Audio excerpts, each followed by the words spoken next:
What's up, guys? How are you? How are we? Happy Saturday. If you guys are in the path of some of these storms, I hope that you are safe. It looks like I have no hair. That's cute. Mohawk. Mohawk. But I hope that if you're in the path of some of these storms, you're being safe. Tonight, we're doing some past life readings. I haven't done them in a little while, and yeah, I'm excited. So you can see right here what I'm doing this evening.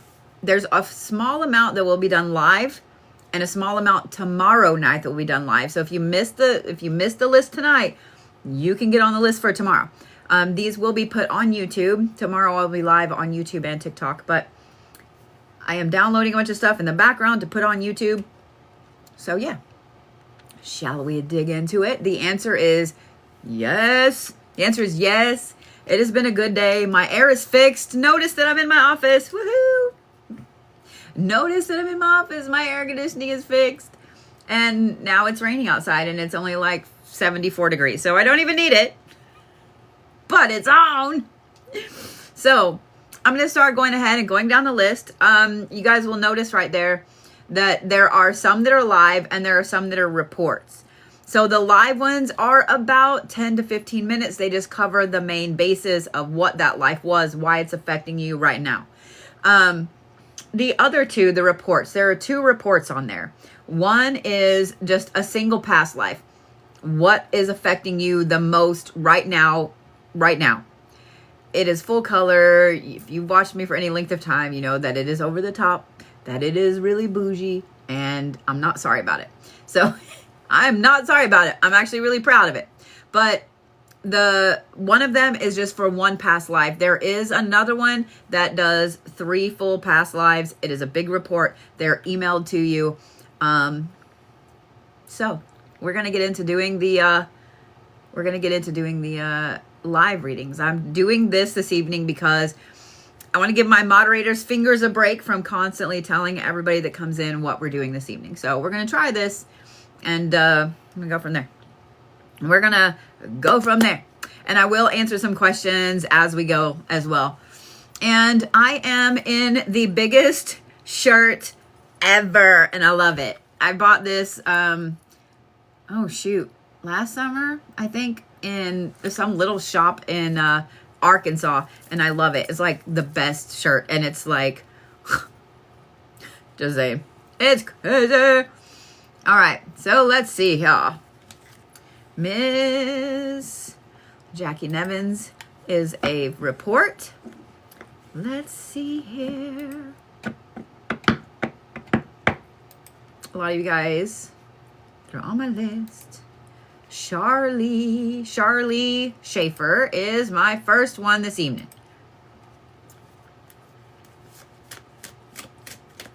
Oh, my skin is dry as fuck.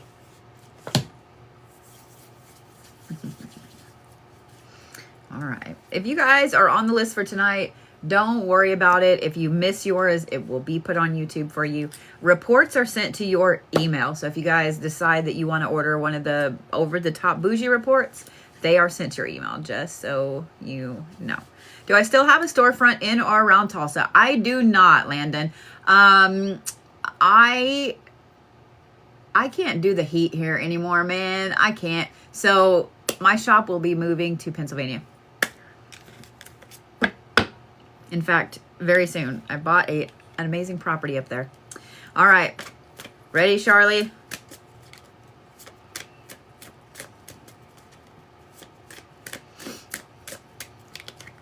I'm sorry. I don't know how to expand on that because it's self-explanatory. It's self-explanatory. If you are a natural healer, then you are naturally inclined, naturally tuned to do that.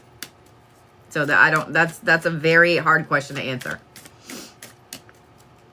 All right, Sharlie.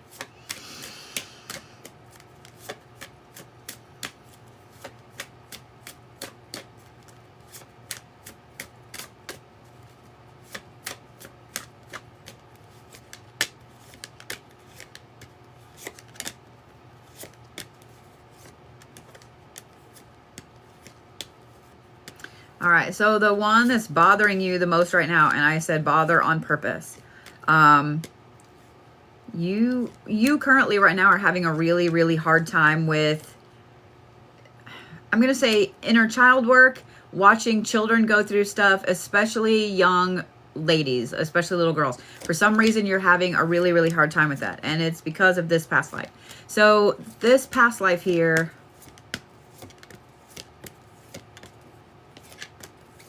why you got to start off on a hard one, Sharlie?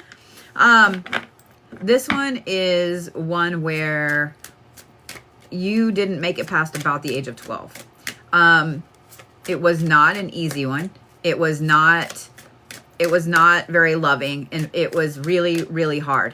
This was back during the first 5 years of the Black Plague. I'm going to say that this is...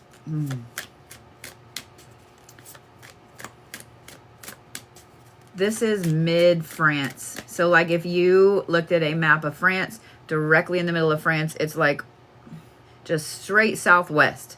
So if you put a pin in the middle of modern day France, straight southwest, about 45 miles, 46, 45 miles, there's a little bitty town right there. The beginning of this past life was good. The parents that you were born to, your mom was a weaver. In other words, cloth, and your mom was super creative, made all kinds of things. And you also had a super creative streak, and that has followed you now. It has followed you in this life too. I think you just have a very creative soul. It follows you on almost every life. But with this one, I don't really see your father a lot. He's not around a lot, but it's not that he has left. He travels. I don't know if he's a merchant or what, but I see him, I'm assuming a merchant, because I see him with a couple of horses and stuff going different places. Because your mom was someone that had a lot of cloth when people started to pass, they were coming to get cloth from her off of, her inventory and so on for funerals and everything. So it didn't take very long for the plague to make it into your house. You, for some reason, had a really interesting natural immunity to it. And so even after your mom passed away, you kind of were on your own. The town, the little village that you lived in, wasn't quite a town. The village that you lived in, half of it burnt down, including part of the house that you lived in. And you tried to stay in the edge of the burnt out house that provided just a little bit of shelter. You tried to stay there for a long time, and it got to the point where there was no one around that could help you, and it got to be really scary. You have an interesting gift that has followed you to this life that you had in that past life. And that is, I would not be surprised to know that you still, even as an adult in this life, kind of are a little bit afraid of the dark, because you see things in the dark. You saw the spirits of those that had departed in the dark in that life, and you took the opportunity when some people were traveling through, going on to bigger cities. You took the opportunity to go with them. You just kind of, ran out in the street and joined up with them and just blended in. They didn't even really notice that you were with them for a little while. But all of this happened. You lost your mom when you were about 6-7 years old. You lived in the burnt out, what was left of it, for almost a year. So right before you would have turned 8, you joined with this group of people and kind of traveled with them a little bit. I don't think your dad ever knew what happened. I don't know if he came home or not. I can't see him after leaving when you were about 5.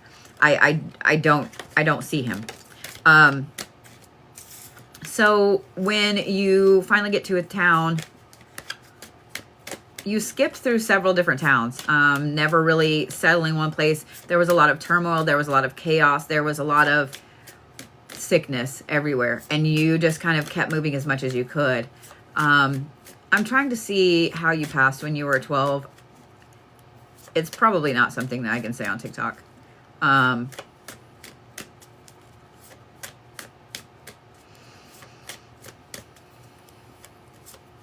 let's say that it was an accident. It wasn't on purpose. Okay, let's say that. I'm not sure exactly how this happened, but you were walking on the edge of, it's not a roof. It's almost like a little ledge. I don't know. You were doing it to get up above a crowd and fell, but when you fell into like a storage container. And that's where you ended up, and nobody found you for a while. So I would bet in this life right now have really bad dreams about being trapped somewhere. I would not be surprised if you're claustrophobic, and I would not be surprised to know that you can smell when people around you are sick. It's interesting. So this life is affecting you the most right now because you're trying to do inner child work to move forward with your path, and it's hard. It's hard right now because every time you try to do inner child work, this comes up. So here's what I'm going to recommend. Because this one was a hard one, and because this is something that karmically your soul needs to face and needs to deal with so you can move forward, I would recommend, I would recommend starting with some French history. I would recommend looking into French history, especially around that time, around the Middle Ages and then the Renaissance. I would literally recommend looking at some of the museums. A lot of them will have like a live video tour or something like that. I would start there. I would, because I feel like there is a painting or something very, I think it's a painting. Something creative that reminds you, like when you come across it, it's instantly going to touch you, where it reminds you of this. This will help you open that up so you can let go of the pain, let go of the things, and so on. Just so you know, that's what I would start with. That's what I would start with, because that's a heavy one. It's heavy, but it's also a small aspect, if that makes sense. This is the thing that's holding you up from inner child work right now. It's also why you have a very big soft spot for kiddos about that age. It's why you have a soft spot for anybody going through a really hard time, a really hard sickness, etc. But that is 100% what I would recommend, because that will help you move forward and get through some inner child work. I don't even know if Sharlie is here and got to hear all that. I hope so. I hope so. All right, let's see here.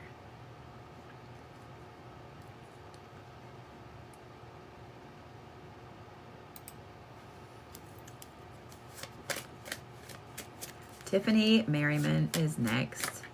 I'm not going to look at comments while I'm reading because it throws me off, and I want to make sure that I'm giving everybody the read that they deserve. There's the Tiffany. What's up? What's up? All right.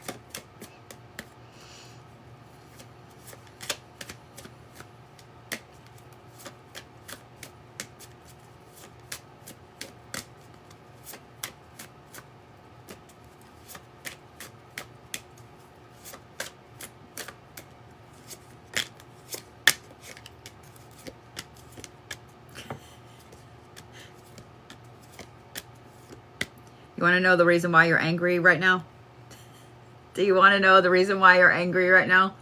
Why all these little bitty tiny things are making you angry? Because the past life that's bothering you the most right now is a vacation life. For some reason, you've been dreaming of this as well. Dreaming of walking through these hallways with pillars and flowing tapestries, flowing material, etc. This was back in the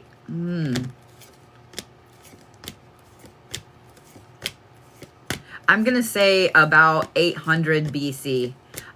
This is Greece, close to the coast, across from the Isle of Crete. And in this life, like, it was a vacation life. You were born to a very, very wealthy family.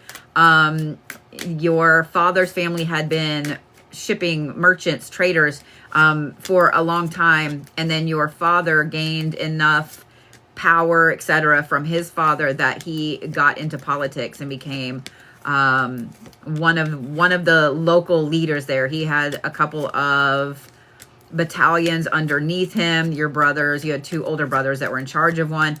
You are the 3rd oldest. You had 2 older brothers, then you, then a younger sister, then the youngest brother. Your mother was one of the most beautiful women in the area, and you looked exactly like a mini version of her. The gorgeous, thick, dark curls, the nose, the eyes, just these amazing, piercing, almost black eyes that were phenomenal. You're being really drawn to sapphires right now because that was your mother's favorite stone and your favorite stone. Your father would bring them back to you as just gifts. He never brought your mom flowers. He brought her jewels. He brought her jewels instead.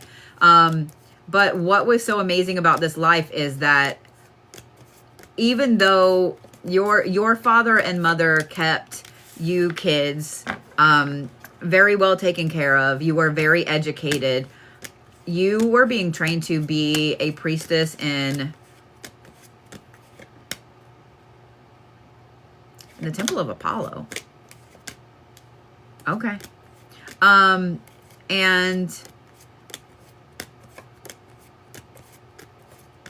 it's interesting. You really, really wanted to when you were chosen to do so.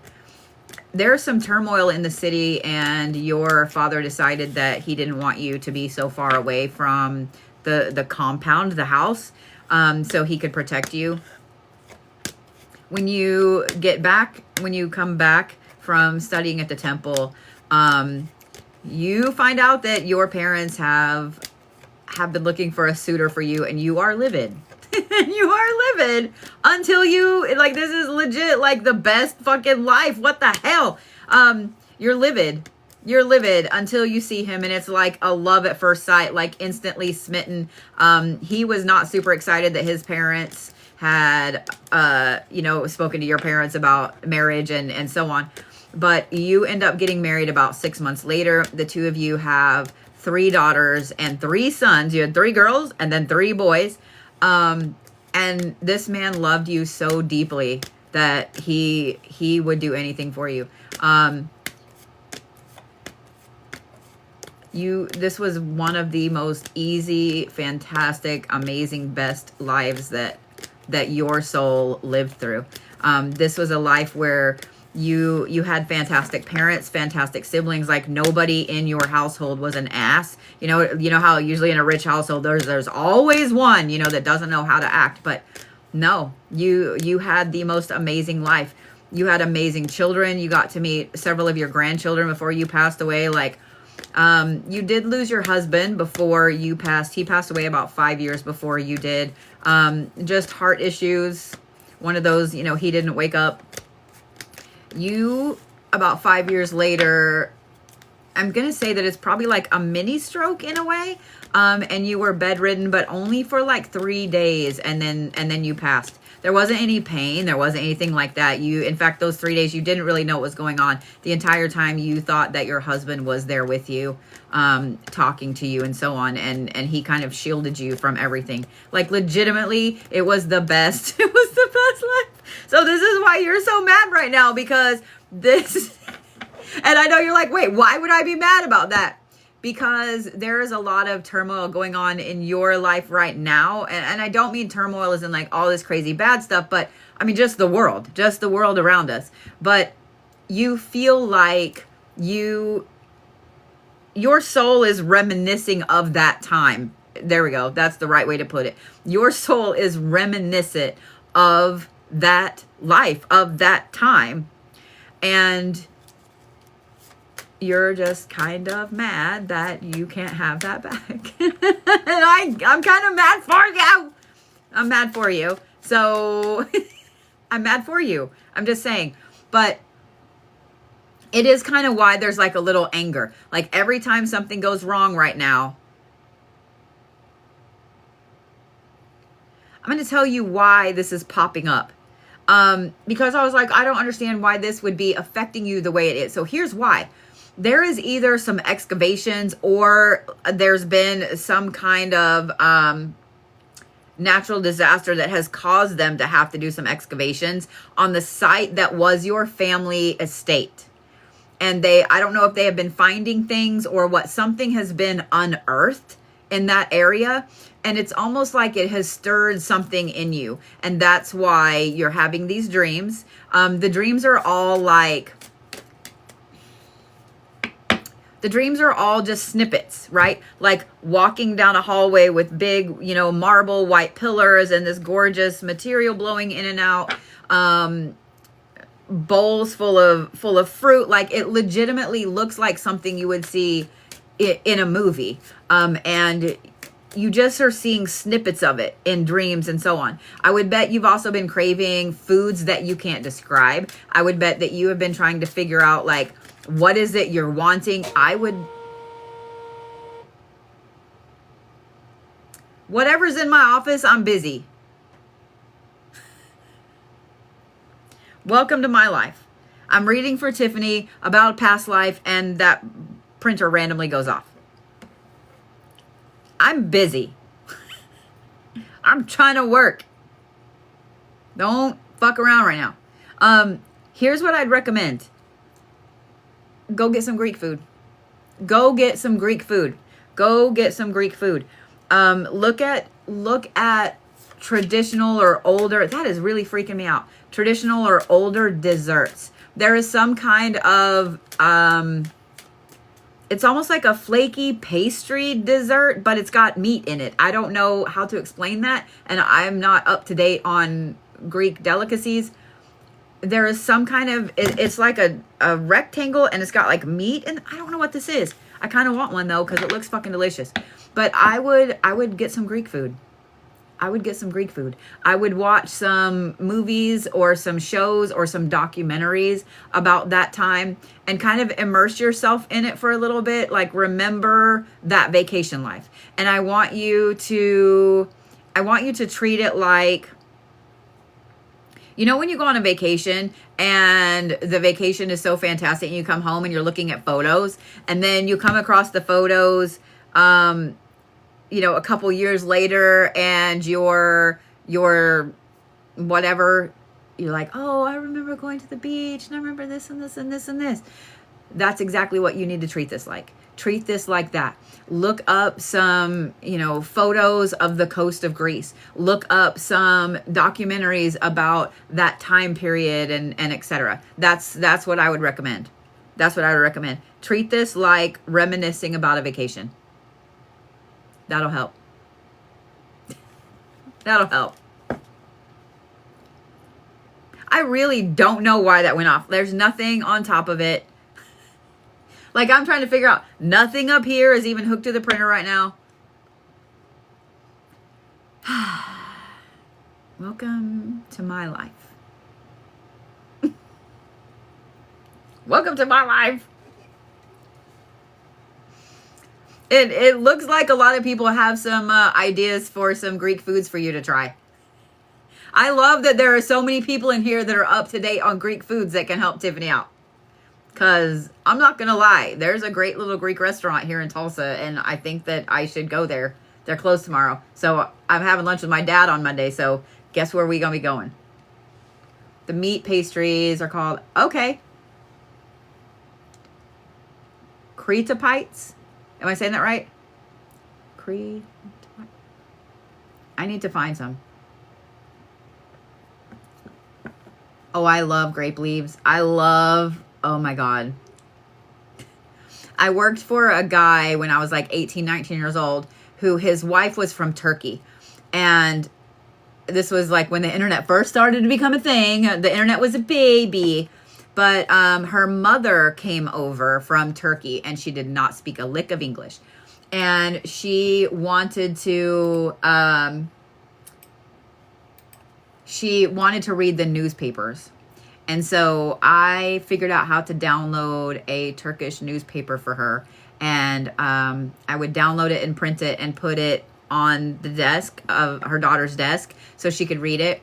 And the first day she saw it, I remember her response. She was over the moon, ecstatic. She was over the moon, ecstatic. And she came in when Gigi told her that I'm the one that did that. And she pinched my cheeks and she hugged me and kissed my face. And then the third day, because I would put the newspaper on her desk every day so she could read in Turkish, you know, what was going on at home. And the third day she brought me in, I don't know what they were stuffed with, but they were the grape leaves that were rolled up, and they had all kinds of meats and stuff. Oh my God, they were so good. They were so good, and I've never had anything like it in my life. I haven't found anything close to it. They were so good. But she started bringing me in some goodies. She would make dinner, and Gigi laughed. She said that every night when her mom would make dinner, that she would set aside something for me for the next day. I was just doing it to be nice because I couldn't understand, but I could understand how that would be lonely to be in a place where no one spoke the language you spoke, and you're so far away from home, and there, you know, if there's things going on that you're worried about. So I just wanted her to feel at home. So yeah, I loved that. And then my boss got mad at me because she made some kind of like really flaky, I don't know what it was. A little flaky thing about like that. Sweet and not sweet at the same time, if that makes sense. And he got mad because he was like, she doesn't even make those for me. She doesn't even make those for me. So yeah. All right. Amy. I don't know. It didn't look like any baklava I've ever had. By the way, if y'all come to Tulsa, every spring they have a Greek festival here. There's an Orthodox church that does a Greek festival. The food is top notch. The food is top notch. So if you guys, it may have been Turkish delight. I don't know. If y'all ever come through Tulsa and you can time it where you can come for the Greek festival, your belly will not be sorry. Your belly will not be sorry. That is one thing I'm going to miss about Tulsa, is that we have such a wide array of food here. And I have heard through some friends and through the grapevine that y'all up in Pennsylvania don't have a lot of good Mexican food. And I've heard that there's not a lot of diversity in the foods up there. So we're going to have to chat, Pennsylvania. We're going to have to chat. All right. We're not going to talk about food, though, because I'm full. I don't know why I'm talking about food, because that's where our conversations always go. Am I right? If you watched me for any length of time, then you know that that's where our conversations go. All right. I know I'm on a little earlier tonight than normal. It is what it is. It is what it is.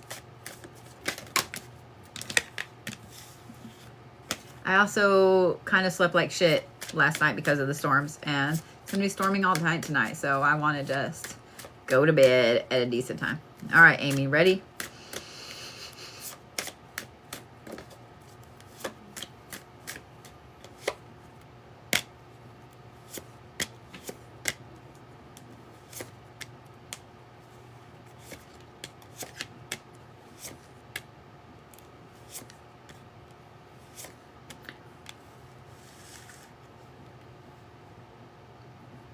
All right, hear me out, because this is crazy. Ready?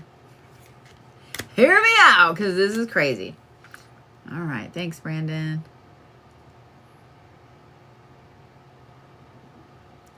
Hold on, let me fix this here.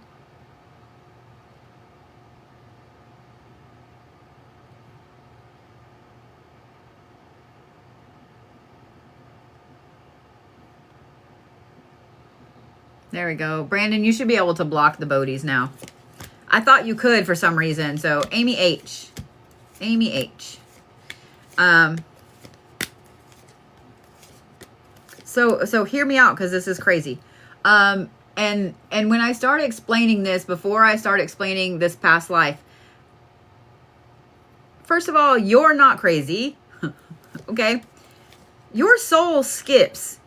Your soul, you ever watch somebody skip a rock on a lake, and it kind of goes like boop, boop, boop, boop, boop, like that? You know what I mean? Boop, boop, boop, boop, boop.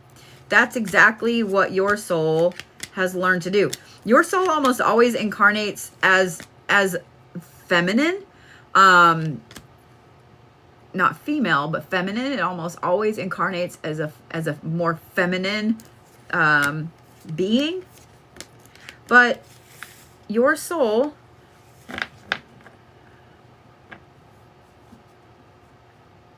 I'm trying to figure out what the best way to explain the skipping is. It's like you've had a lot of lives that were very short-lived. You kind of come in, you kind of skip in. Usually it's a surprise. You kind of skip in, and then you skip out. Like it's really interesting. You've had a lot of different lives, and I think that this leads to, it's because your soul is restless. Like your soul is always wanting to move and do things. And so you're like, yep, don't want to do this. Yep, don't want to do that. Like you just, your soul is restless, and it literally skips. So there's been a lot of times when you'll pop in and, you'd be like, oh, medieval times. I don't really care for this area. I'm out. Like you just like kind of dip your toe in the water, and then if you don't want to be there, you're out. It's really funny. But your soul has a very interesting way of going about this and creating these skips. And I think that the lives you do stay in, the reason that whatever allows you to do these little skips like this, the reason that you have been allowed to do those so much, because I think you've had like 11 or 12. You like 12 is a good number for you, by the way. For some reason, whenever you do these little skips like this, the lives you choose to stay in, you make a big impact to every life that you touch around you. It may not be that you have a life that changes the entire world, but you will have a life that changes all of the lives around you. And so I think the reason that this is affecting you so bad right now is because you're feeling that restlessness, and you don't know how to target that restlessness, and you don't know how to satisfy that restlessness, because it's not a restlessness that you can just, go on a road trip, go on a day trip, and you feel better. It's not just a restlessness that, you could move across the country and you feel better. It's this weird restlessness that you can't explain to anybody.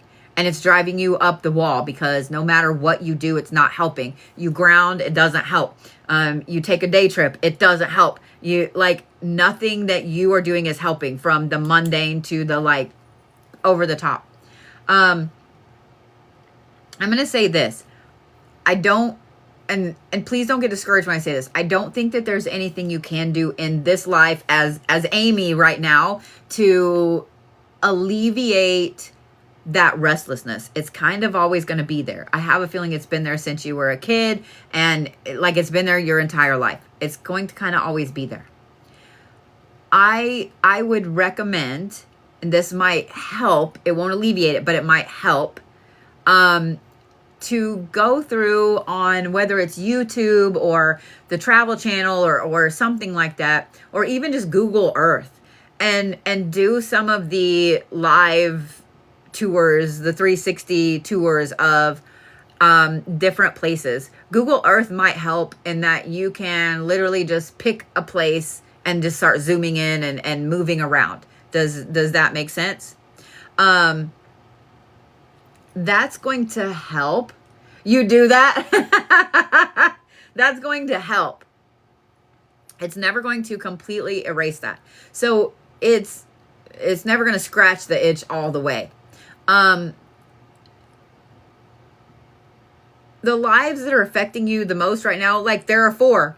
There are 4 all at once affecting you because they were skips, if that makes sense. And it's funny because the first 3 you incarnated as a male, as a little boy baby, and then the last one was female. But it's like, one is in ancient Egypt, right about the end of Tutankhamun's reign. And then one was skipped pretty far forward to when Vincent van Gogh was alive. Your mother actually either worked next to him, or there was something that he would get pigments for paint from her. But those pigments were making her really, really sick.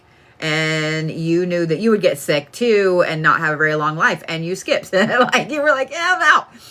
The next one was you picked the funnest times. The next one was right at the beginning of World War II, in the very middle of London. And you were like, and I'm out, because you knew that World War I, you knew that you would end up being a part of one or other skirmishes coming up. So you were out. It's not that you didn't want to do it. You were just like, no, I want to do this. And the girl was interesting because this was in the very early months. I'm going to say like end of January, mid-January of 1960. And it was just one of those things where you were born to a single mother. No one knew she was pregnant. And she gave you up, and the person she gave you up to was not a kind person. They didn't do anything to you. You were just like, nope. And you skipped out. Like, your soul is really, really smart. Your soul is really, really smart. I'm glad I'm not crazy. I'm glad I'm not crazy. I can't put into words what you just said. Yeah, it's hard for you to explain to people. Like I said, your soul has skipped around like 12 times, but the 4 that are affecting you right now are those 4. For some reason, those 4 are affecting you really hardcore right now. And when I say your soul skips out, it's nothing bad. Like, nobody does anything to you. You know what I mean? Like, you're just like, nope, I'm out. And you just leave. So it's nothing bad. And usually you don't stay longer than 2 or 3 days. I'm not kidding. 2 or 3 days and you're like, bye. Like, it's not funny, but it is. Like, the only way I just have to joke about it. But I think it's hilarious that you do the Google thing and so on. That's the only thing that's going to kind of help to scratch that itch a little bit. I think that your soul, you just have one of those restless souls that wants to see everything and do everything. This is spot on. Aw. That's why I was like, all right, hear me out. It'll resonate with you, and everybody else will think that I'm batshit. It's all right. It's all right. I'm just saying. By the way, if you guys ever get a read from me that is spot on and you would like to write a little review, either send it to the website or put it on Google or whatever, and let me know about it. I'll send you a really good coupon for a read because I really appreciate it. And for me as a reader, I like knowing when things are correct. You know what I mean? So I got you. But I wish I could be like, this is how you fix it. But I don't think there's any fixing it. I really don't. I think after this life, you'll probably skip around again a few times. I'm not going to lie.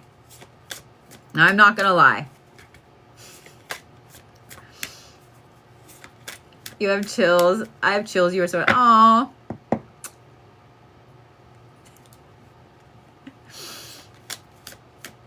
I'm glad. I hope they're good chills.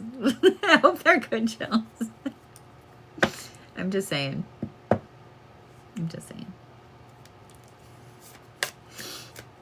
Good. Okay, good. Yeah, sometimes with past life reads, they get a little interesting, and I'm like, what exactly can I say on TikTok without getting in trouble? Without getting in trouble.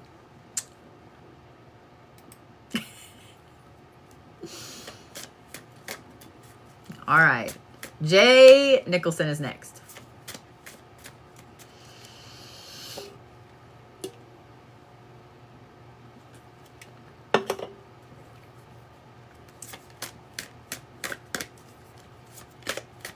What's up, Just Jay?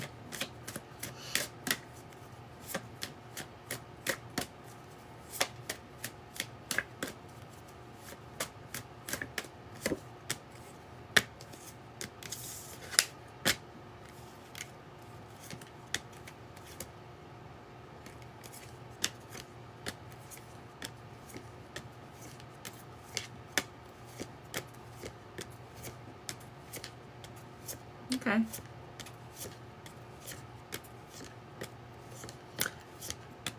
Your soul is like this really pretty golden color.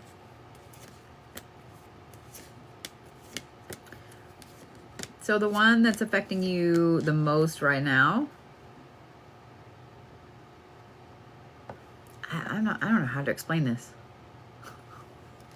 I don't know how to explain this. All right.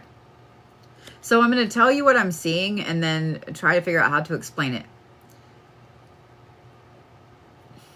Like I see you, like your soul is this gorgeous, like molten gold color. First of all, I'm going to ask you, have you been dreaming of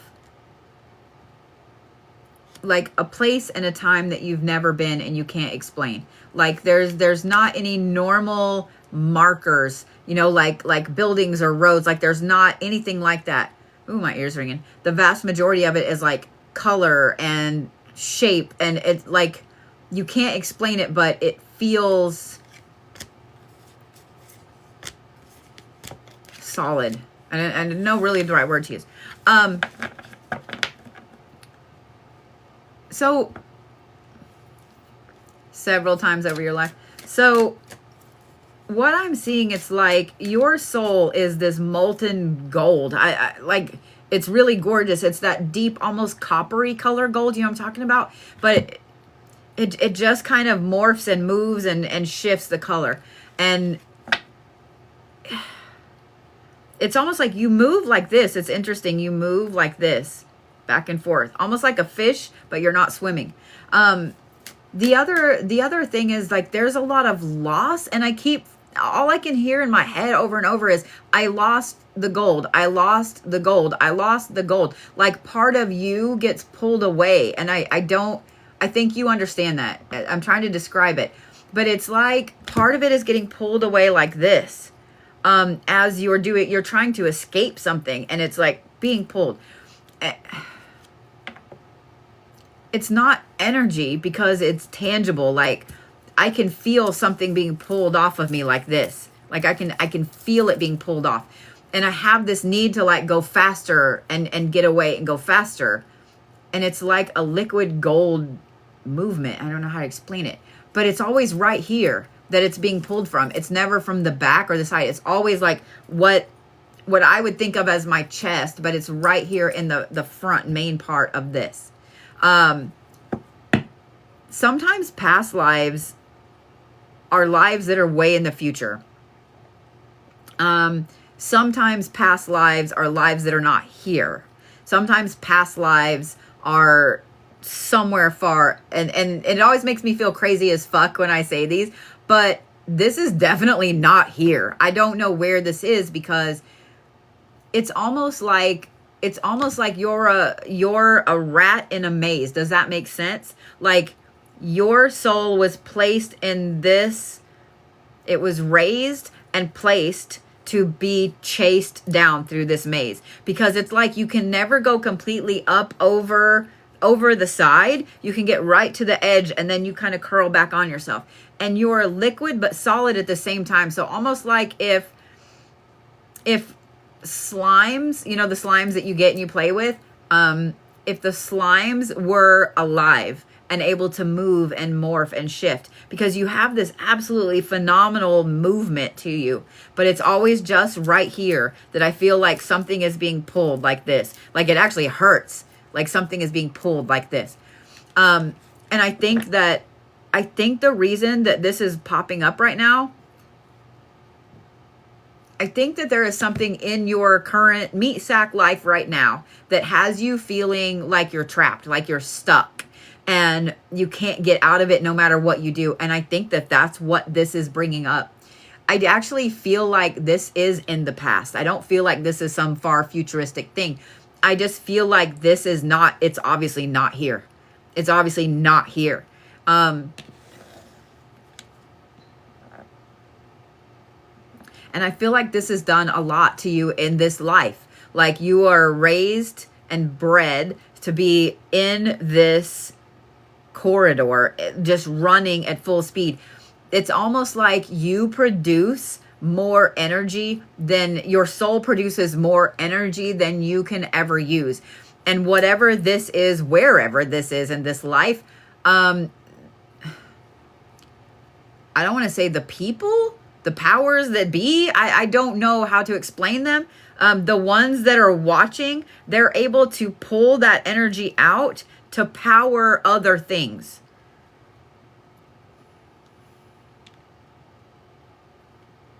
So whatever has triggered this feeling of being stuck in you right now, that is why this is popping up. It's so weird. I only can see this one thing over and over, and it's you as this gorgeous gold thing. You, instead of upright like this, like you dive forward and you go up the side and kind of curl in on yourself like a wave would, you know, when somebody's going to surf the curl or whatever, it curls in on itself and then it goes like this, and it's fantastically gorgeous. Like I could just watch this all day long. I could watch just that movement all day long. I would also bet that in your life right now in this meat sack, I would bet that you have very elegant hands. I would bet that you're very elegant with the way that you move and talk. I would bet you talk a lot with your arms and your hands and so on. But I would not be surprised if you have very elegant fingers, like those gorgeous, slender, long fingers that are very elegant. The other thing I'm going to say is this. That part of your soul, you have incarnated as that in that particular space twice. Like once way, way in the past, and once, you know, pretty, I'm not wrong. So you have those gorgeous, long, slender fingers. I would bet people tell you that you're really graceful, that you move gracefully when you feel like the biggest klutz in the room. But you have incarnated twice in this for some reason, twice. Not in that same life, but in that same space, in that same, I don't know. It's almost like it's a way for you to get rid of excess energy. So in a way you miss it because it allows you to, you know, move back and forth and forwards and so on. But it's very, very tiring. So whatever has triggered this feeling of being stuck, like, you know, a rat trapped in a maze, you can't get out. That's what has pinged this. And I would bet that this is why you've been having the weird dreams where you wake up and you feel like something is chasing you, because your soul is kind of living this over and over again in your dreams and so on. And when you have this trigger, it brings you right back to that. Yes, exactly like a Morpheus creature. But it's phenomenally beautiful. Like if you took liquid gold and made it like the inside part that you can see, like if you looked at it as a whole, like say a big oval, the middle part of it is bright gold, like it almost has its own light behind it. And then all of this out here is like almost a copper, and it just flows in on itself. It's gorgeous. It's gorgeous. Your soul is gorgeous. Like, I think that if anybody actually saw it in real life, they would burst into tears. It's that beautiful. But your soul always produces more energy than you can ever use. It's why you give way too much of yourself to everybody. Like, you don't mean to do it. In fact, you try to set boundaries all the time in this life right now, and you knock these boundaries over all the time because you have been taught to give way too much of yourself. The other thing I'm going to say is this: because of this, I have a feeling that you're going to incarnate in that form again after this meat sack life. You're going to incarnate again. You're never going to feel like you absolutely fit in somewhere, if that makes sense. You are one of those people that you could have everybody in the world adore you. Everybody in the world absolutely loves you, and they're always there. You're never alone. You always have people there, and you're still going to feel like you don't belong. You're still going to feel like you don't belong. There's still going to be a lot of times when you look down at your, elegant hands and stuff and you don't recognize them. There's going to be times when you look at yourself in the mirror and you don't recognize yourself, because your soul normally doesn't incarnate here. It doesn't. On point, exactly. Oh, I always hate that, because I'm like, I see you. Like, I see you. I get it. And I hate it at the same time, because feeling like you're never going to belong is a terrible feeling. And I think that's why your soul incarnates back to that particular being. And I'm just going to say that particular being, because you belong there. Does that make sense? Like, they made you for that purpose. They made you to be able to power. And it's not like it's just like they're siphoning this off to power them up. It's like siphoning that off to power up an entire planet. Like, the energy that they're pulling off powers up an entire planet. It's not a little thing. Oh, you don't know. And you joke about it as a coping mechanism. I mean, yeah, it's all you can do, really. My recommendation is going to be this. Buy yourself some gold slime. Like the more kind of clear, not the opaque, but find some that's like a copper color and a gold color, and maybe see if you can mix a little of them together. I know that sounds really stupid, but I think by holding that in your hands, by holding that and being able to move it and morph it and see physically how you look, I think that that's actually going to help you feel calmer and feel more whole. Does that make sense? Feel more whole. Yeah, shimmery gold color shift slime. Exactly, yeah. I think that I think that right there will help you more than anything. More than any support group, more than any friends, more than any relationship. I think that right there, because that is going to be like you in the meat sack you're in right now, getting your hands on how you look in the life where you feel like you belong.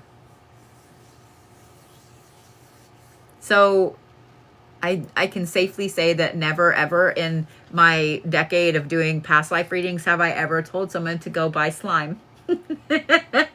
Never ever. And now I want slime to play with. I really think it'll help you. Might be attracted why you're attracted to the color shift paints. Yes. 100% it is. I want slime now. My kid loved slime when she was younger, and of course now she's a teen. She's almost 20 and she doesn't like slime anymore. But now I want some.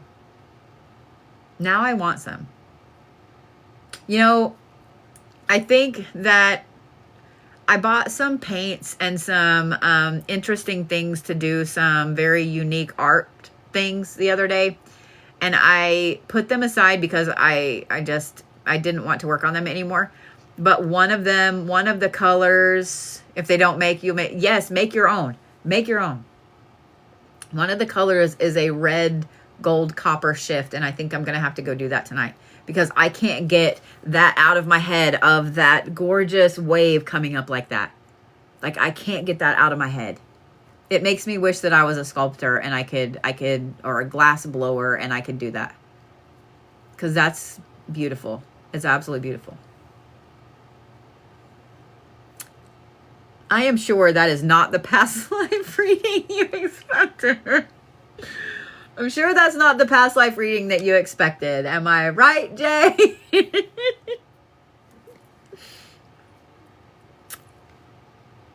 I like being crazy. Just saying.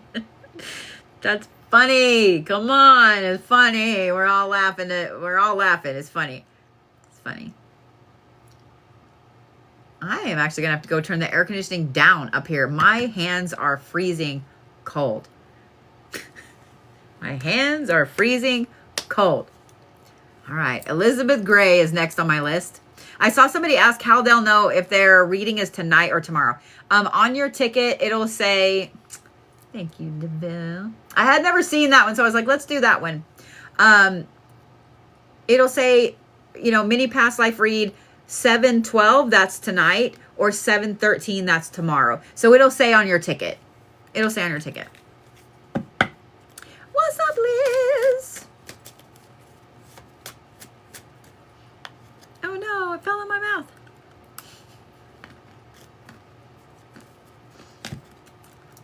Thank you, Miss Joy. How are you feeling? Aw. I am rolling. It's great. It's been a good day. Aw, thank you. Oh, I'm sorry you're congested. I was last night before I went to bed.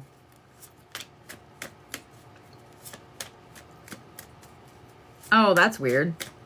Okay, I'll look in just a minute. Let me finish Liz, and then I can look here in just a minute and give you who's on my list for tonight. And thank you guys for all the likes and the shares and all that. Oh boy, those cookies did not last. Yes, they're gone. They did not last. Yeah. Well, here, let me refresh the page.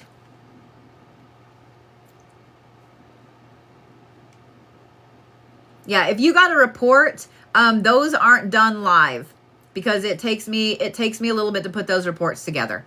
So here's who is on my live list for tonight that I will read live.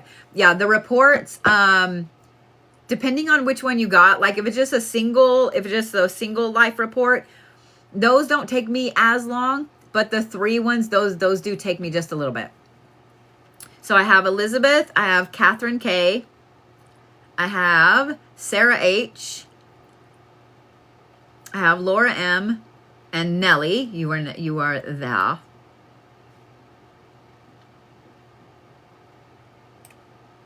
So yeah.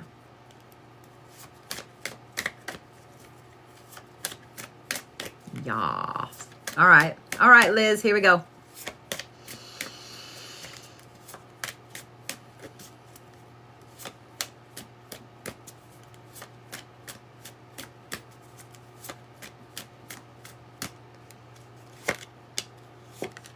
I love that the first card was the Golden Empress.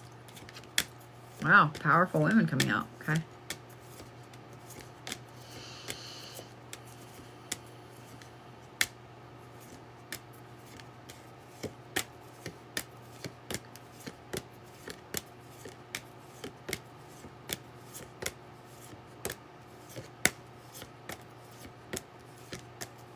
I am not sure where this is, so I'm going to describe this and we'll see if it gives me some more.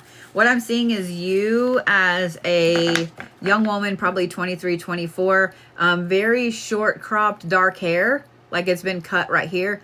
And I think that it was cut on accident. Like there was something happened. You had very, very long hair. Something happened and it had to be cut right here. But you have on a lavender colored dress. The skirt is pretty full, but it comes a little below your knee, and you do have a white apron on front of it. It has a pretty high collar, and it does have long sleeves. I'm gonna say that this is in Germany. At first I thought this was England, but it's not. It's Germany. This is 1300s, 1330s.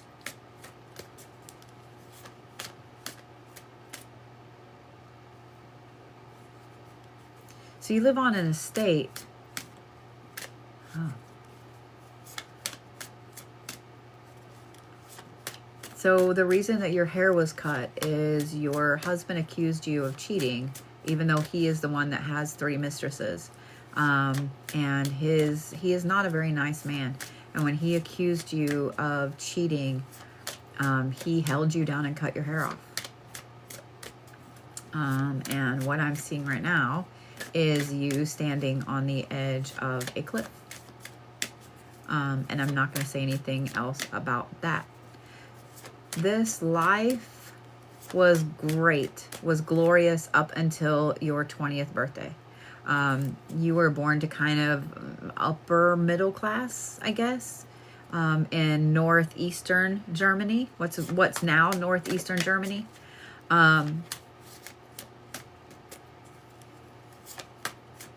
Like your family has acreage, they have a lot of farms, they have people that work the farms. They're not like super high up in the court, but they have a very, very good reputation. You are the only child. Like, you are the only child. There was an older brother who passed away when he was 7 from a fever. And your mom couldn't have any other kids. There was something wrong where every time she would get pregnant, she would lose the baby. And so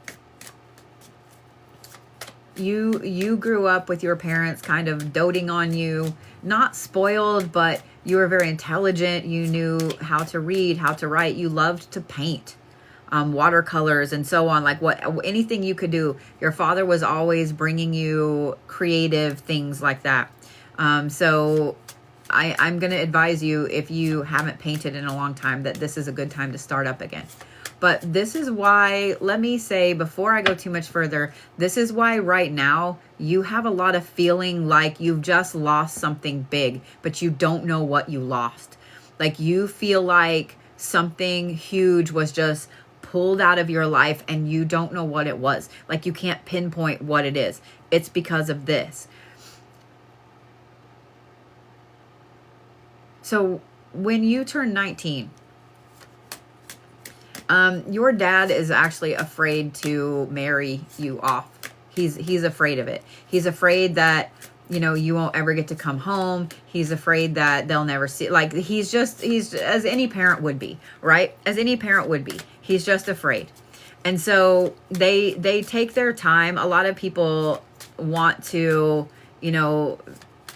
be a suitor or so on, and they pretty much turn all kinds of people down, because it's not that they don't feel that they're good enough for you. It's that I think that you also have some health problems in this life. I don't know if it's like asthma or something like that, but you're very tiny. You're very delicate. Like, and your parents and literally everybody around you look at you like a delicate little, like a flower. They look at you like a flower.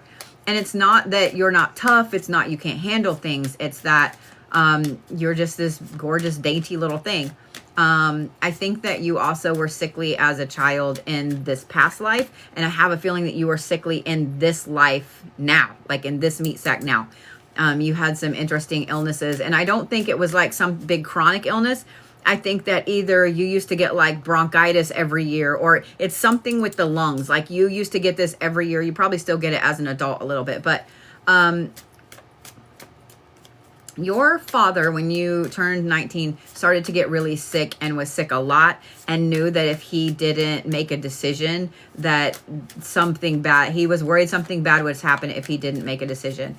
And the person that came in to be a suitor and, have their son marry yours, he was a nice guy. The son was not a nice guy, but the son put on, really, really good airs and made everything look okay. And so you had this really beautiful, lavish wedding. Apparently, lavender is your favorite color, because I see that in your bedroom. I see it in your wedding gown. It's lavender. You have a lot of gold, lavender, white, and gold. But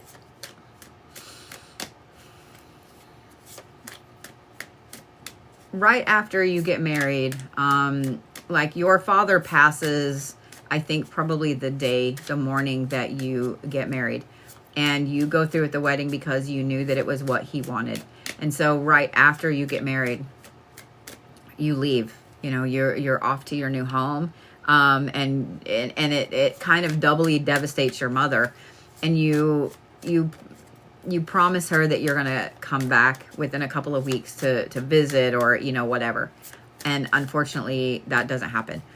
You end up going to this new home and you find out that nothing is what you thought it was going to be. And this person that you married was not a very nice person.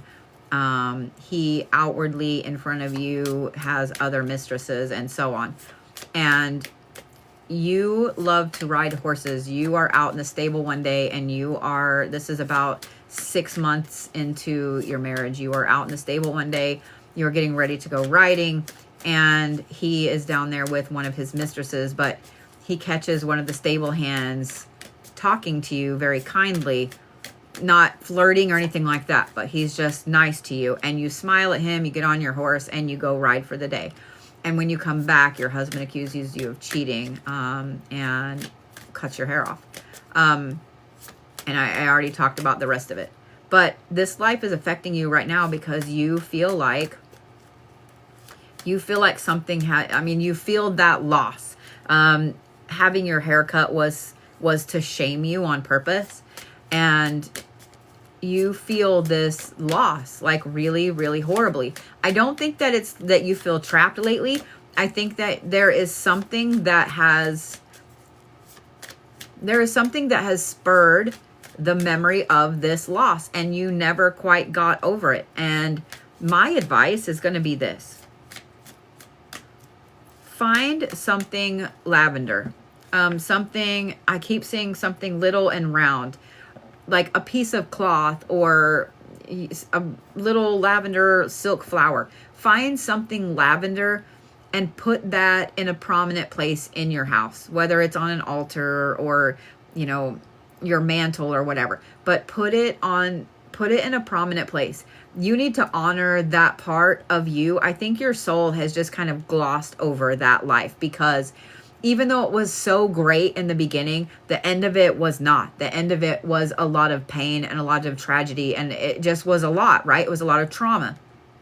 And so I would advise honoring that version of you. Honor that version of you. Being that I keep seeing lavender with this soul, that was her favorite color, I would advise doing something like that. Lavender, gold, and white is what I keep seeing with her soul. So do something like that. You don't have to spend a lot of money or anything like that, but that's what I would recommend. Honor that part. Honor that part. And I would look at, I'm trying to think of the best advice to give you to honor that feeling of loss. She never really got to grieve the loss of her father. She never got to grieve the loss of not being able to visit her mother. She never got to grieve the loss of her childhood, the loss of her innocence. She never got to grieve any of that. So I would advise, just when you feel down, when you feel a little melancholy, when you feel like you need to cry, when you feel like you're mad, acknowledge that, because she never got the chance to acknowledge those feelings once she left home. She had to put on that really strong face, and she no longer was nobody was kind to her after she left. So I would honor that part of you, that part of her. Do something to honor her. I did see that you say that you draw. I could almost describe her very, very, like, she has this gorgeous little kind of pointed chin. When I saw her, her hair is short about here. She has a gorgeous, like, not pointed, but pointed. I don't know. It's a very, very gorgeous, perfect nose. I mean, it's literally a perfect nose. Really large brown eyes, like the big doe, doe eyes. Really, really just an absolutely beautiful girl. I think if you honor that part of you, because that was you, if you honor that part of you and you allow yourself to feel those feelings, I have a feeling that you've been looking at a lot of stuff in this life right now, in the meat sack that Elizabeth is riding in right now. You've been looking at a lot of clearing trauma, clearing ancestral trauma, clearing past life trauma. I would not be surprised to know that you've been diving down the rabbit hole of, all right, let's clear out this, let's clear out this, let's clear out this. Like, you've been doing everything you can to clear stuff out, from frequencies and music to, you know, energy work and different, like, you've been doing all of the things to clear this out because your meat sack is tired and your soul doesn't want to come back. Your soul is like, I'm done. I don't want to come back anymore. My nose is itching like a motherfucker. And I totally understand that. So you're clearing out past life trauma, and this is one that you've buried down in there because it was hard. It was hard. It was so good and then so bad. And you just didn't get the chance to grieve that past life, if that makes sense. I hope that makes sense. That was a lot. That was a lot. Y'all be doing all the heavy stuff. Y'all be doing all the heavy stuff tonight.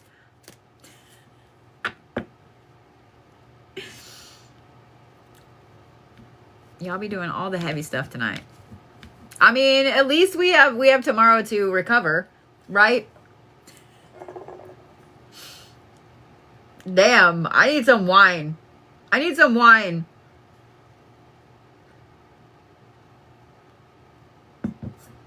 It's going to be wine 30 when I'm done with this live. Y'all stressing me out. Not really, not really. It was a joke. Giggle. It was a joke. This is tea. Yes, go get some paint. Yes, go get some paint.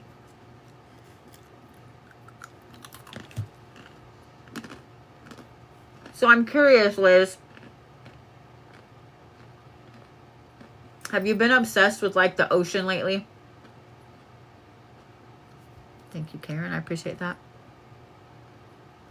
Have you been obsessed with, like, the ocean, seasides, landscapes, etc.?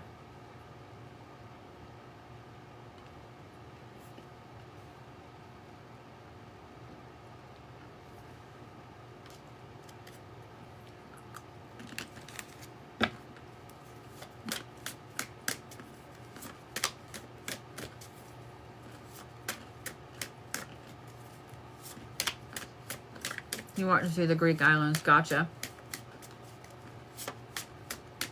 I will be, Reezer.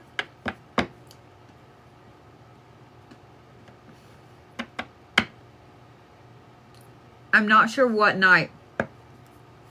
I'm not sure what night. Because I'm about to be traveling this week. Okay. Gotcha. I would take some time and look at them. I would take some time and look at them. Like, whether it's just on Google Maps or whatever, I would.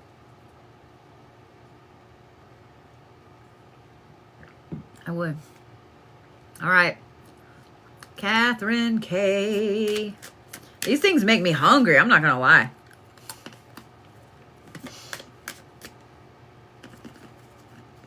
Watching the Waters by Scotland. Mm-hmm.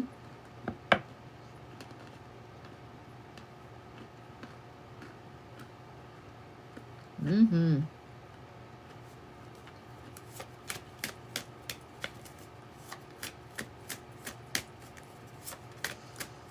All right. Katherine K, and then Sarah H is after Katherine. What's up, Misty Dawn? Why this isn't... Here we go. All right, Katherine, be easy on me. I'm just kidding. These were awesome.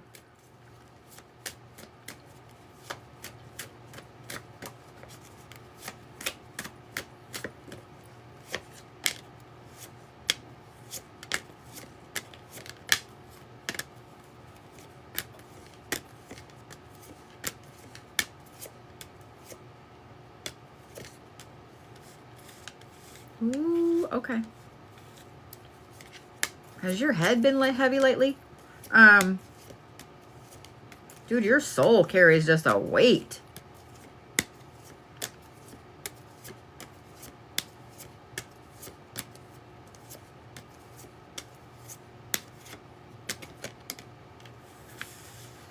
Your soul carries a heavy weight. Girl.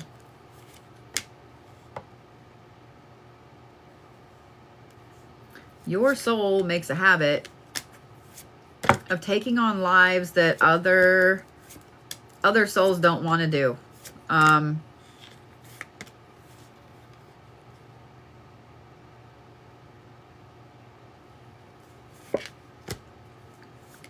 I wouldn't be surprised to know that you've been triggered a lot lately and you can't explain why you've been triggered. I would bet that you don't like watching the news. You can't handle you can watch local news, but you can't handle watching anything at all about what's going on in the world right now. That it triggers something that you can't explain because you don't know how to explain it. The life that's affecting you the most right now,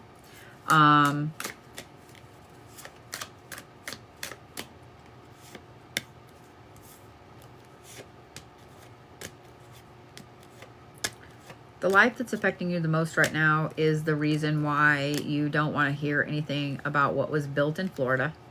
You don't want to hear anything about what's going on because it triggers something really horrendous in you.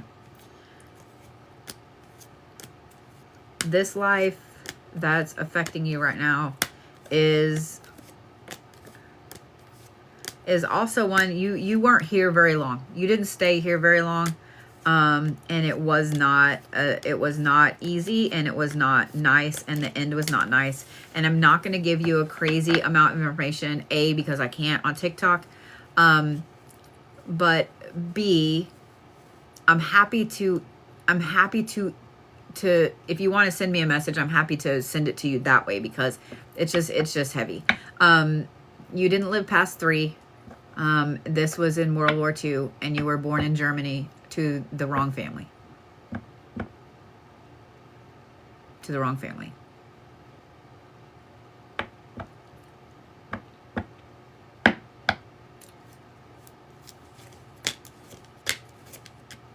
And so things right now are triggering you, and you don't understand why you're angry as fuck. You don't understand why you're sad and your whole soul wants to scream.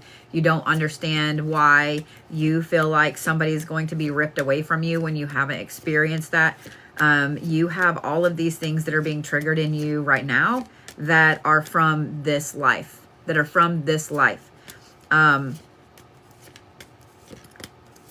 I do want to say this though. I'm happy to explain it to you, like I said, via message, private message, through the website or whatever. But your soul signed up to take on that life because you did not want someone else's soul taking it on. You were trying to save other people's souls from having to endure that. And you took that on as a way of protecting other people in your soul family so that they did not have to go through that. It was a very noble thing to do. You've said things like that since you were little. It was a very noble thing for you to do. And it was something that as soon as it was brought up, your soul said, me, I'll do it. You have a woman in your life right now. I don't know if this is mom or grandma or aunt or whatever, but you have a woman that the two of you revolve around each other in every single life. Like this is part of your soul family. You have 5 people in your soul family that you guys always rotate around each other. Like you don't go anywhere without the other ones. And she was going to be the one that was going to be in that life, and you took her place. You took her place so she would not have to experience that, because this woman almost always incarnates as a mother figure for you. And this was how you felt that you were going to repay her. And this was your way of keeping her safe. So, I am happy to give you more information, you know what I mean, via message, because it's not a lot. I don't want to get flagged on.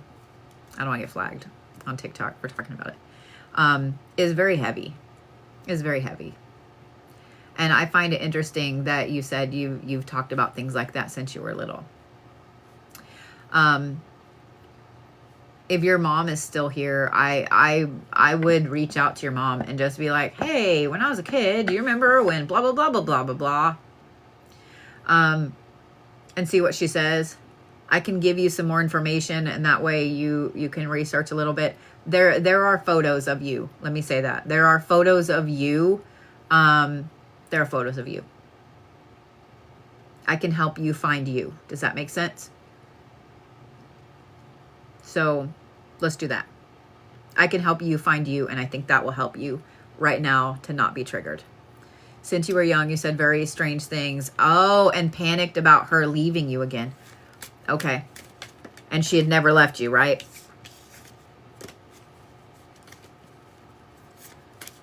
Gotcha. So this past life has been bothering you for a while then. Okay. Yeah. Let me help you find you. Yeah. Your mom was born in Germany in 1943. Wow. Yeah, let me help you find you, Kat, because there's a photo.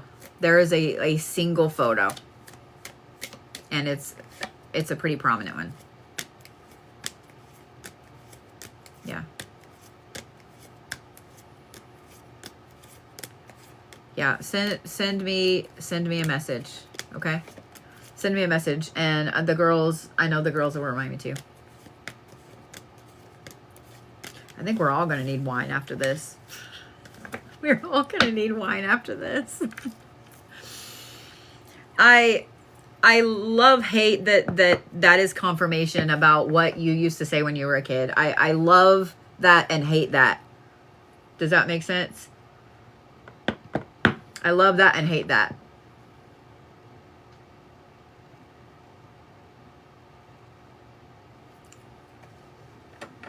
I love that and hate that.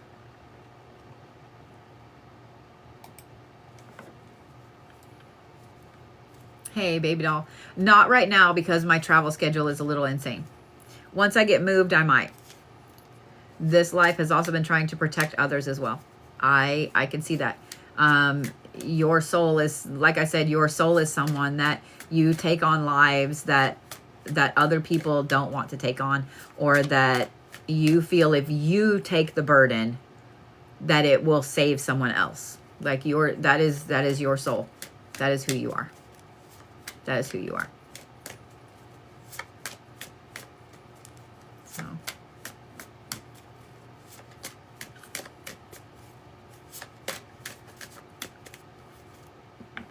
let's see who is. Let me refresh this because I saw somebody else there. You resonate with that very much. Yeah, you do. You will always. I think that even attempting to try and tell your soul that it's somebody else or that it's going to be somebody else. Yeah. You're always going to choose that. Like you are always going to choose that. I think that it's very noble, and I think that it's very fantastic of your soul to do that. I know that you have vacation lives. Girl, I think after this, you need to sign up for a vacation life. Everybody has vacation lives. You need to sign up for one because I think that's heavy.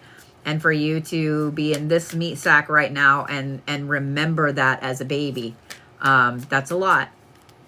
That's a lot.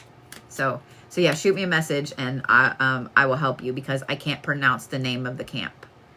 But I can see it very clearly in my mind. So we can find you. I think that will help you too.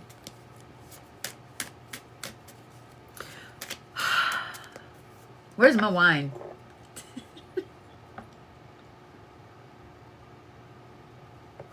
Somebody get Kat a mega pint too. This is not wine. Before you guys freak out, it's fucking tea. It's tea. I'm boring.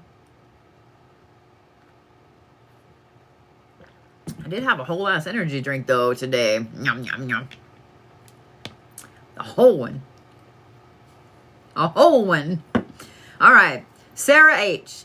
So here's the ones I have to finish tonight. These are the live ones for tonight. Sarah H, Laura M, Nelly F, Kelly J. I just fucked myself up. Okay. Sam S and Brooke C. Those are the live ones for tonight. If you have a live, the mini live past read, the mini past, you know, words. The rest of them say 7/13, so those will be tomorrow. All right, Sarah. And if you have a report, that is sent to your email. So yeah. Oh, you thought yours was live, but you got the large report. So with the large report, that's like a 12, 13 page document. I'm just letting you know, like, it's a lot. It's a lot. It's a lot. It's a lot. Because you're talking 3 full past lives with a full history, why it's affecting you, where you were born, like all of that stuff. It's a lot. It's a lot.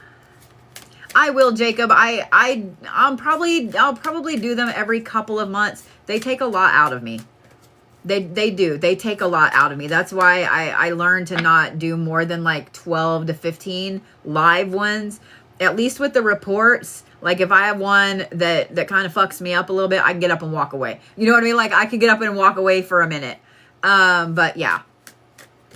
Yeah, if you do the single report, like just this one, what life pops up, that's a full report of start to finish with that life. You're like, why it's affecting you, what were your karmic things in it. Yeah, they're hard on me. They're hard on me. But yeah, at least with the reports, I can get up and walk away for a minute. Yeah. All right, Sarah H.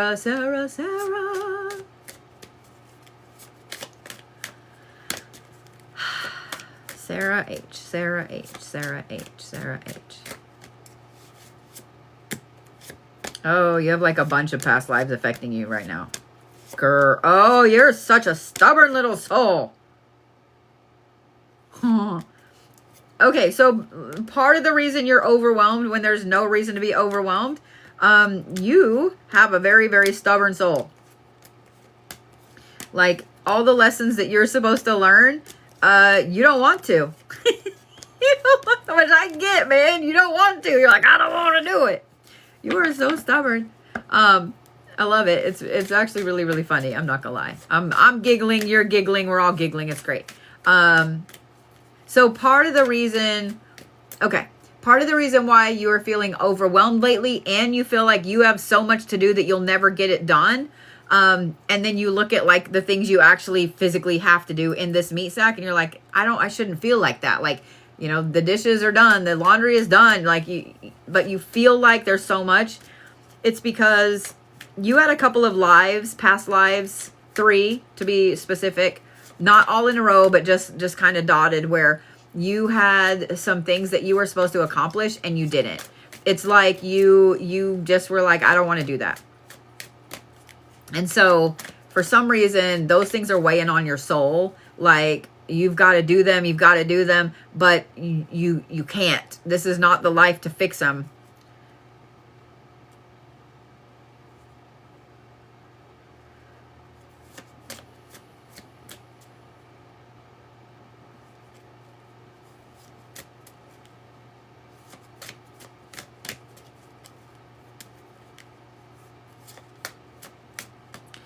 Okay. I keep seeing you at a console with fuck tons of buttons around you. This is not in the past. There is like, it's angled like this. It's not like a normal console. It's angled like this. So like your hands are bending like almost backwards. Like I can't even get my wrist to bend that far backwards. But the console is like this. And it is almost a full, it's almost a full C. Like it comes like this where only you can go in and out, and there are buttons literally all over it. And the panel itself is like this. It's top to bottom with buttons like this, almost like a keyboard, like buttons everywhere. Some of them pull though, almost like a pinball machine. But up in front of you is I'm going to say it's a projection. It's a screen, but it's a projection like all around.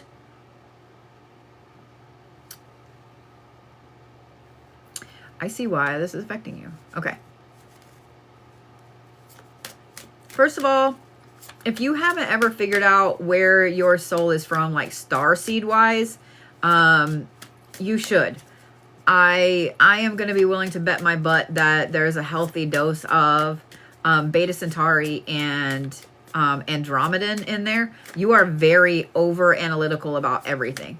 So what I'm looking at right now is, I'm going to say this is probably a couple of lives into the future, past lives into the future. I know that sounds weird, but this happened before your meat sack right now.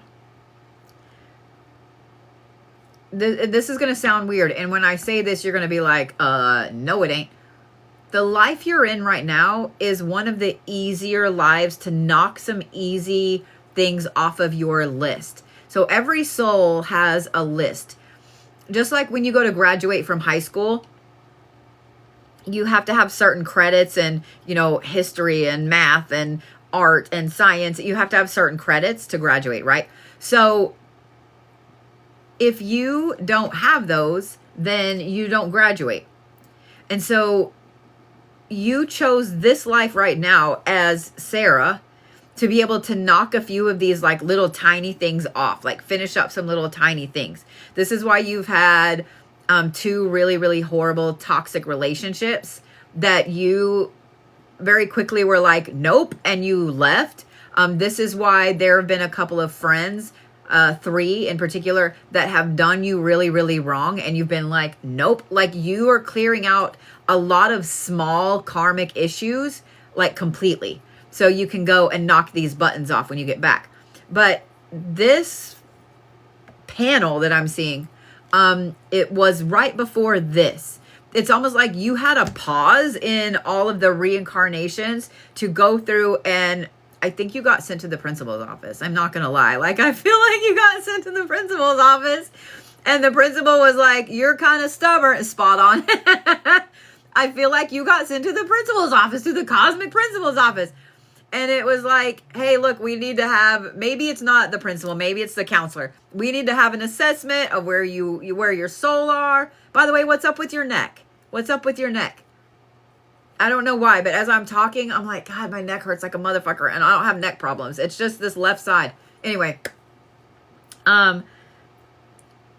literally you had to sit and go through, you know, when you go to graduate like high school or college or something, and you have a sheet and it's like, here's the credits you've earned and here's the credits you still have to do. Like they sat you down and were like, all right, you've only earned these and here's all the other ones. And if you take this life right now, this life as Sarah, then you can knock all of this little shit off. Like, I'm proud of you for this life, because you've knocked off so much, like just little karmic shit off your plate, that when you go to reincarnate next time, unfortunately, you have some big things to knock off, but you've knocked off so many little things. I think that my recommendation is going to be to get yourself a cookie or a cupcake or something, because I feel like are you sunburned? Ooh, girl, I'm sorry. I feel like you have done so much up to this point in your life to knock a lot of these little smaller karmic things off that you need to be proud of yourself. I'm serious. You need to be proud of yourself, because you've already done and taken on and let go of so much just in your life right now. And I don't feel like you're very old. Am I right? I don't feel like you're very old. Good God, you've taken care of a lot. I'm proud of you. You definitely need to celebrate. You need a cookie. You need like 5 cookies. Like, seriously, I'm proud of you. You just turned 37. Yeah, you're not old. You're not old at all. And you've already, I really feel like you've had 12 different karmic bonds, etc., that you have cut off. Things that you have been like, you know what? I'm done. I'm cutting them off. That you've obliterated off your list. But look, I want to talk about this panel again because it's so weird that I can't really see you. It's like a shadow, but you. I don't know how to explain that. So kind of the in-between. You know what I mean? You choose a very, very... Do you like fantasy novels? Because I feel like you do. You choose a very interesting look to your in-between. So when we pass away, you are in a processing area, I guess, for lack of a better term, before you're reincarnated. You have to be debriefed on what you did in this life, what you still have to accomplish for your soul, and so on and so forth, right? So you're not stuck looking like the meat sack you're in now. You're not stuck looking like you when you were 5 or you when you were 90. You're not stuck looking at those things, right? Looking like those. You can look like anything you want. So you choose this really interesting form, and it's about a 4-foot tall black fox. Like, maybe it's not a fox. Maybe it's a skunk. I don't know. It looks like Pepe Le Pew's love interest, but it's all black. And it's awesome. And I'm here for it 100%. And that is the form you choose. But it's also interesting because your wrists and you have actual hands, but this is not a form that I'm trying to figure out how to explain it. Because the knees bend weird. They bend like a fox, but also backwards. I don't understand. But your front legs are arms, like they're arms. You walk upright. I don't know. I'm just like, this is awesome. This is awesome. But yeah, you're able to bend like this, and yeah, dude, at least you choose like an awesome ass being to be in the middle. But okay, let's talk about this because yes, like a weird double, triple jointed fox. I don't know how to explain it. But you do have like these interesting claws. I don't know. You're fucking wicked cool looking. Let me just say that. But the thing I keep seeing over and over, and I'm trying to figure out how to explain this, is standing at this panel, and in front of me, the hologram, the screen is bright pink, like neon pink. And this is like a warning, warning, warning, like this has to get done.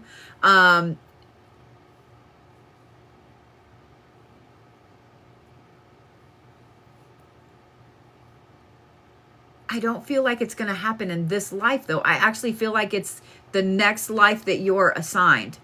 And I think that a lot of the things that are affecting you right now is that you had to make the choice in this meat sack. Do you come here right now and do you knock all of these karmic things off your list? Or do you do this one big thing? And you were like, you know what? Let me get all the little tiny bullshit out of the way and then do the one big thing. And I would not be surprised to know that your anxiety has picked up like through the roof for no reason. Like you've been worrying about shit that you're like, why am I even worried about that? Like I've never been worried about that in my life.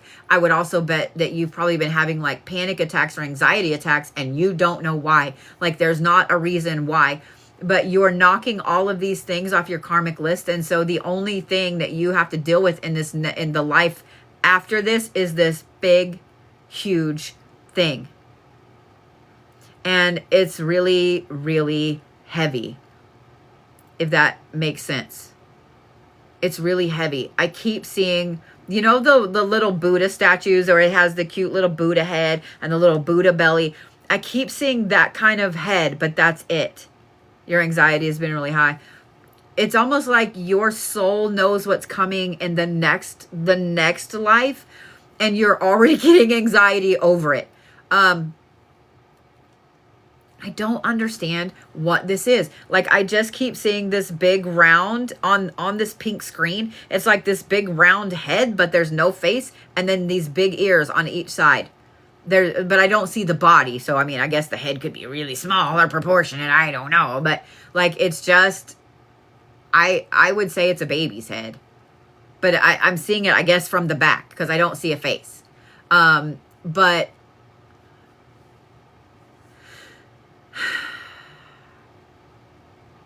Here's what I'm going to recommend. Because this is a weird read, because it's not so much like a past life as it's a congratulations. You know, we I guess the counselor, the principal's office you got sent to, they see that you've been knocking all of the karmic shit off just like you said you would. You've been holding up your end of the bargain. Like, you've been doing all of the things that you need to do. And so now I would bet you probably only have like 2 more things to knock off your list in this life. And I think you're already in the middle of knocking one of them off. The other one is something small with somebody that comes into your life here in a couple of years. But you're already way, this is like a confirmation, congratulations, celebrate a little bit kind of time. So my advice is going to be this. And I think this is the best advice ever. For the rest of your time in this meat sack, finish whatever this little karmic thing is you're tying up, and know that you have like 1 more coming in a couple of years. But in the meantime, spoil Sarah. In the meantime, it is all hot bubble baths and lollipops and ice cream for you. Like, it is all spoil you. Because that, to be honest, it's a form of self-care, and it's going to help you kind of lower the anxiety, right? It's going to help you lower the anxiety, help you feel better, help you be calmer, etc. I mean, see, everybody else thinks it's phenomenal advice. I'm just saying. But you already have knocked the vast majority of the bullshit that you needed to knock off while you are Sarah in this life, and you know that something big is coming in the next life that you have to deal with. So my advice is going to be, for the rest of your time being Sarah, that Sarah is spoiled. That Sarah is spoiled. Do a lot of self-care. Do a lot of things that help you feel like you feel accomplished. Celebrate the wins, you know, even the ones that you don't realize are wins, because you've been really holding up your end of the bargain.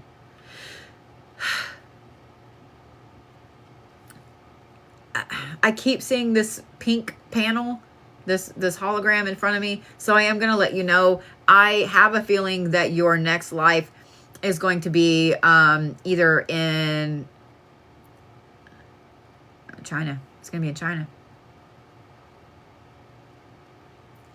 Because what I'm seeing underneath, like I said, I see the head with, you know, the ears. But what I see underneath, it's a thing about this long. And even though it's sideways instead of up and down, that is not Japanese. I don't know Japanese. I know enough to know that's not Japanese. Your next life is going to be in China. So, oh, and now I don't see the pink anymore. So that's what it was I was supposed to impart to you. So in other words, you have done enough that the beings, the counselor, the principal, or whatever is giving you a little cheat for next time around. So if you already know you're going to incarnate there, if you already know that it's going to be something big karmically that you have to deal with, start studying now. Start studying up on Chinese history, Chinese mythology. Start studying all that. Take you a hot bubble bath and watch a documentary, girl. Girl, start doing it. Because if you're already familiar with it, you're going to kind of slide into that life already being ready to take on some shit. That's my advice. Bubble baths and ice cream and Chinese documentaries. That sounds terrible. That sounds terrible. I want to go hang out with... Can we all do that, Sarah? Can we all do that? Yes, self-care in the bath with... I mean...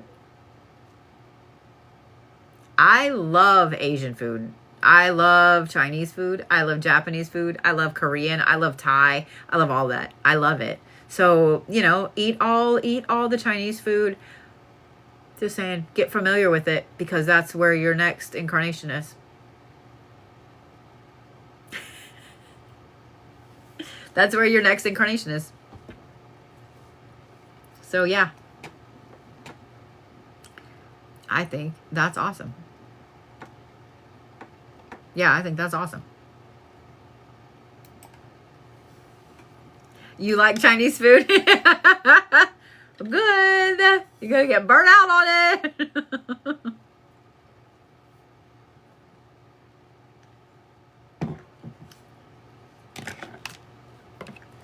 It's always interesting when I do these. I'm not going to lie. It's always interesting when I do these. Always interesting. I don't know if that's what you were expecting, Sarah, but, you know, here we are trying to upload some stuff to YouTube and take a break on my brain for just a minute. What's up, Robin? How are you? How are you?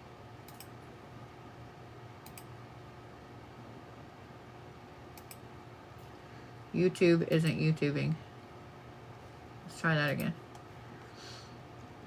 I'll answer a couple of questions if you guys want, or we can chat for a minute. And then I have Laura, Nelly, Kelly, Sam, and Kathy, I think, right? Brooke, excuse me. Brooke. Why did I say Kathy?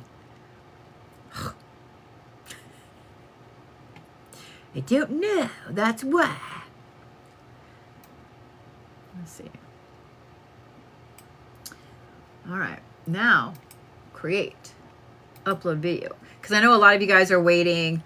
Sass and I are working on a humongous project. That's all I'm going to say about it. Do I have any non-human? I mean, I haven't really gotten too far into my own past lives, but yes, I have had them. I've had them pop up, yeah. Okay, let me see here.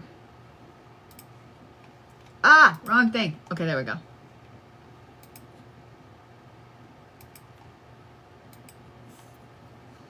Have you got anyone that did bad in past lives that you don't want to read? Yes. Yes. So it does make it hard when I'm reading like on TikTok. Because a lot of times I have to say, I can't discuss this right here. It is really hard, though, when I'm in front of somebody and I'm like, you are not a good person. You are not a good person. But yeah, I absolutely have. I absolutely have. So far, that's uploading. We'll see.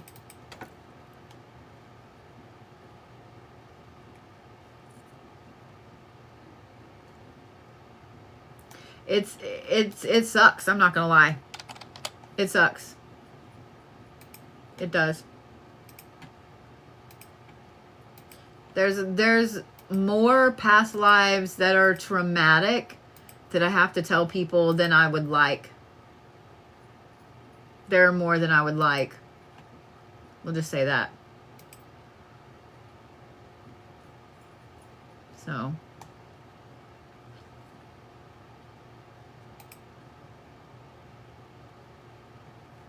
Yeah, there are more than I would like. So. And that sucks. That always sucks because you know if you have a really, really heavy... You know if you have a really heavy past life. You know if you have some stuff that are super heavy. And so when you tell someone... Like, let's say that I was reading for... I don't know... Joe right there. And Joe has this really heavy feeling deep in their soul. And with the first time when I sit down and I'm like, oh, dude, like, this is some heavy, heavy shit. Like, I'm just going to let you know right now that this life that has pulled up that's affecting you, like, it was really, really hard, man. I've had people break down and cry in front of me because they already knew it was coming. You know what I mean? They already knew it was coming. Can anyone find out about past lives? I don't know. honestly, I don't know, because I never ever thought I would be doing past life readings. I like them, and simultaneously I don't like them, but they come really easy to me, and it's like I see, the only way I can explain it, and it's crazy, full on Captain Jack mode. Christine and Scarly, so far, knock on wood, the videos that I just downloaded from TikTok for the reads over the last few days are uploading nicely. So everybody keep those good vibes that they're just going to upload very nicely. We're just going to keep the fingers, all the fingers crossed. All the fingers crossed. I don't know how I just did that, but yeah. So when I do past lives, when I do past life readings and past life reports, a lot of times I see it's one of two ways. I see everything about that life instantly, and I have to go through and pick out the glowing parts, and that's easier to do in a big past life report, right? Or like just now with Sarah, I see one fucking image and I can't get off the one fucking image until I figure out what it is in that one image that I've got to impart to you. I can describe everything around it and it won't go away. I described everything about what I was seeing about Sarah's soul there, but until I described that one line of writing, that's all I could see. So it's weird. I never had a mentor to teach me how to do past life readings. I never asked to do them. Let me say that. I never asked to do them. It's not something I was like, you know what? I'm going to be a past life reader. That's not what happened. That's not what happened.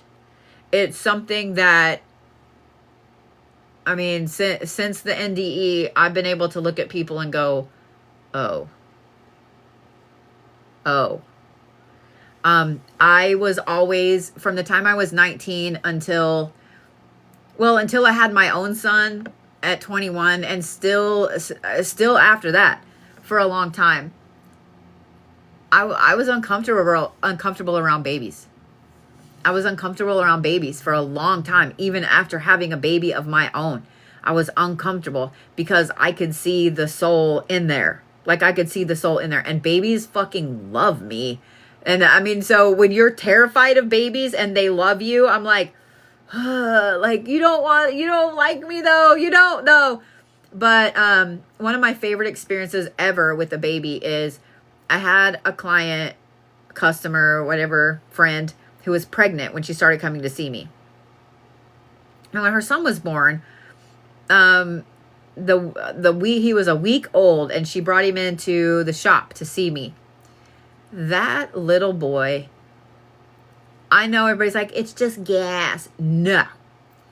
As soon as she got him in my office and she turned his carrier around where he could see me, he erupted into the biggest grin I've ever seen on a little chubby little baby face in my life. I said, I see you, sir. And he just cooed. He's a week old. And she was floored. And she would bring him in every week to see me. Every single week to see me. And he would do the same thing. I'd be like, what's up, sir? I see you in there. And he would just grin and he would just coo. And yeah. And then they moved and I didn't see her again for a little while. And she brought him back in to see me when he was 2. And as soon as he saw me, he went like this and wanted me to hold him. And I held him. We walked around the office and just chatted. And yeah. Do I believe that people recognize others too, that they've had past life with? Yes. 100%. We rotate around our soul family. Your soul is created like on an assembly line with a car. So how every car has a VIN number that you can trace from the VIN number, the day, the plant, what people worked on that car. Like you can see exactly when that car was made. souls are like that too. So you might have, let's say you have 10 cars created one day and 100 cars created the next day and 3 cars created the next day. They all have VIN numbers that reflect that that's the day they were created together, right? So their VIN numbers always kind of line up. Souls are the same way. I don't know that we really have a VIN number, but they're the same way. Like you rotate around, let's say 5 souls. You rotate around those same 5 souls, or 10 souls, or 100 souls. You rotate around those same things. Does that make sense? You rotate around those same things. Those same people, those same souls. So yeah. Is it possible for a parent in this life not to be in your soul family? Yeah. Yeah, it's 100% possible. It's 100% possible. We're going to check the sugar and see if I can have some more goodies. I got really hot all of a sudden. Nope. Okay. Let's get back to it. Yes. Actually, I'm going to take a pee break real quick because I've been drinking a lot of tea today. I'm going to take a pee break real quick. Y'all have right at a minute. Right at a minute. Ready, set, go. I'll be right back. So if you need a drink or if you need to pee, this is the time.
All right. Are we ready? Are we ready? Ugh. Somebody put their fingers all over my glasses. It was me. I'm somebody. I can just tell myself, it's me. It was me. I'm somebody. All right. What about your child in this life being a parent in a past life? Yep. Yep. Vlad doesn't like that he can't come in. I don't care. I don't care. All right, Laura, you ready? So I have Laura. Woo, I'm going to throw cards. Laura, Nelly, Kelly, Sam, and Brooke. Those are my last 5 on my list for tonight. What's up, Laura? I love your name. That's awesome. I love it. All right. Focus, bitch. Focus. Okay.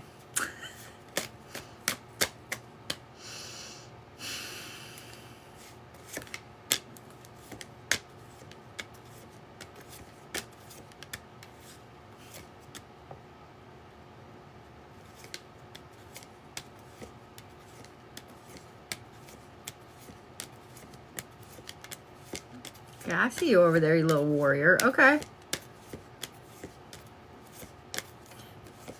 You are one of those souls that you love all of the fantasy around the Middle Ages, around knights and dragons and princesses and all of those things.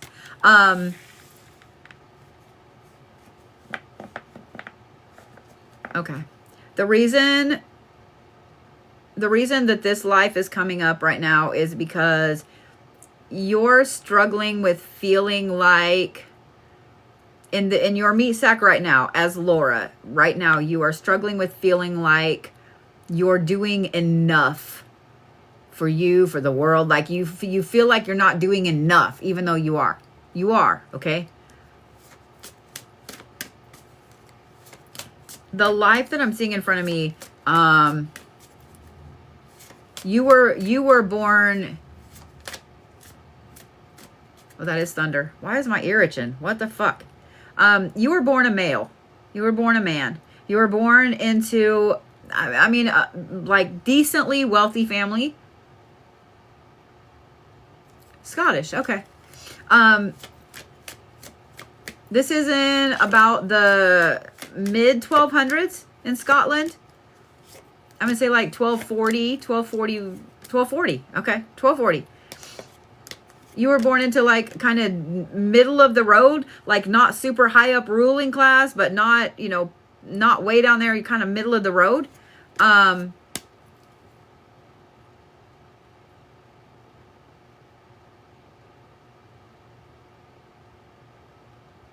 First of all, your mother, your poor mother.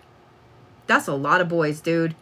Dude, 7 boys is a lot. There was no girls. Your mom was the only girl in your family. I had 3 boys, and I can't imagine 7. I can't imagine 7.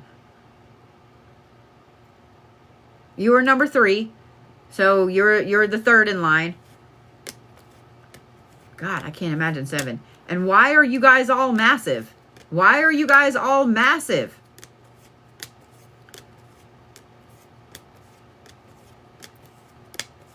You know, it's so funny. I see this as like your family joked about this. Your mom joked about it. Your family joked about it. You know, in the movie, like How to Train Your Dragon, the dad, he's got that big ass barrel chest, and it, like that's your dad and you and all your brothers. Like this is big old massive dudes, big old massive dudes. I see why you are fascinated with this time period. And thank you for giving me a fun life to tell you about, because some of y'all been heavy tonight. So thank you, Laura, for giving me a fun life to tell you about. This was, as far as your soul goes, this was one of your favorite lives. Because this was a time when were there skirmishes around? Yes, but not really where you were. There wasn't a lot of things that your family got involved in. Like I said, you were kind of like middle of the road as far as money and class and caste system goes. Your father was the town blacksmith. He trained you oldest 4 boys. He trained you oldest 4 boys to do what he did. And he taught each one of you a specialty. The oldest, he taught sword making. The second oldest, he taught armor. He taught maces. Oh, you a heavy hitter. He taught you maces. And the younger one was like everything else. All these weird little tiny things and trinkets and arrowheads and horseshoe, like, and he loved it. And the brother right under you used to drive you up the wall. Because y'all were Irish twins, basically, like 11 months apart. He used to drive you up the wall. The 2 of you were almost like twins because you were so close together. In that life, you were like just the big, strong, silent type, basically. You just wanted to do your stuff, go home. You didn't really talk to anybody, but everybody knew you in town. The younger 3 boys, you guys also had a pretty good sized chunk of land. A pretty good size amount of like livestock and stuff like that. So the youngest 3 boys and your mom all took care of the farm. It's funny, your youngest brother ends up marrying a girl that's like, they've known each other since they were like babies, right? They've been like this since they were babies. Your oldest brother gets married. The one right after you that annoyed you got married. Then the one above you got married. And everybody is trying to wait for you to get married, and you absolutely don't care. Like, you absolutely don't care. You had like the best childhood.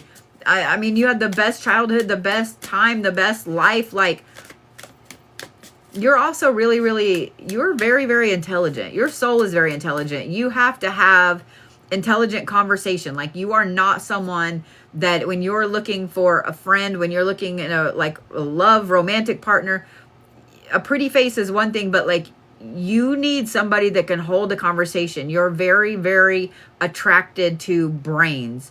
You want somebody that can hold a conversation, that can talk to you about the craziness and so on and so forth. Apparently it's really important for me to tell you how you meet your wife, because you get really mad that your mom is pressuring you to marry this girl from the village that talks like she has a voice like, and it annoys you. Her voice annoys you, and you flat tell your mother that if you had to listen to that for the rest of your life, that you would run off a cliff. Like, you would run off into the ocean and never come back. Like, you were like, there's no way I can do this. Like, it's so funny. And your mom laughs because it's funny. But she's like one of the last girls that's your age. And your mom's kind of pushing you to do it. And you're like, absolutely not. I'm taking off into the woods. Like, you just go on this long walk, right? I don't know how you end up where you end up, but you end up in, it's like, here, I can see the road go like this. There are two trees, like a big tree here, a big tree here, and then like a pond or something right here. And it's just mud. I don't know what happens, but somehow you end up in the mud. Either because you're walking, like you're not on a horse or anything. You're fallen in the mud. I don't know how. And somebody rides up on a horse and first of all is laughing at you, and you get really mad. And then you look up and it's like instant smitten. Like, she has like this gorgeous kind of curly hair. It's like a deep auburn, not like red, but like that deep auburn, coppery rust color. And she has like this really kind of wide cheekbones, freckles, really, I'm going to say deep set eyes, but they're hazel, and like, she's just gorgeous, but she's laughing at you from being in the mud, and you like instantly fall in love with her. She's from like another town, village, whatever, over. The two of you kind of become inseparable. You end up, girl, this is like a vacation life. You end up getting married. You end up having 5 kids. You do lose a baby daughter right after she's born. But you have 2 girls, 2 boys, and then another girl. I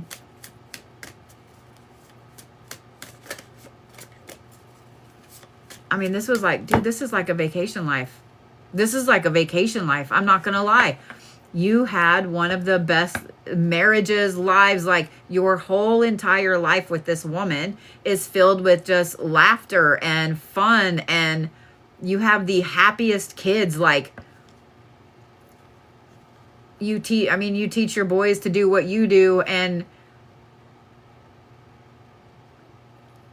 I don't know how to describe what she does. It's almost like she makes cloaks. Like, she designs not dresses, but these amazing ass, really thick cloaks. And she does something very specific with them. Like, they're thick as fuck. And so the girls help her with that, and the boys learn to do what you do. They also learn how to make armor and swords and horseshoe. They learn how to do all the things. But, dude, this is like the best, most magical life. And I think that it's affecting you right now because of the happiness. So I don't know if there is something that's in your life right now as Laura that has felt less than, if you just had to let go of a relationship, or I don't know what it is, but there is something that has pinged this like longing in you, this sadness in you. And it's almost like you're wanting that life back. Like, you want that time back, that happiness back. And I don't blame you. I will say the only sad part of this life is that you do lose her before you pass away. She gets very, very ill and has a fever, but y'all are old. Like, she's in her early 80s, like 82. You've been saying, show me how good it can be as a mantra.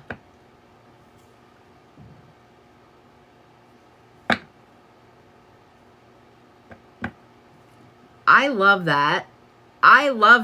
And then this pulls up. And then this life pulls up.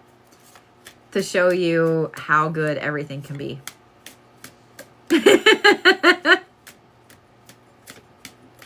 Is this where I say you can't make this shit up?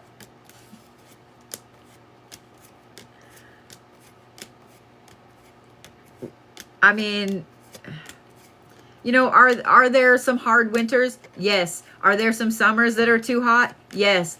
You know what I mean? Like, are there like little bumps along the road? Yes. But this is like a vacation life. Like, everything was so fantastic and happy.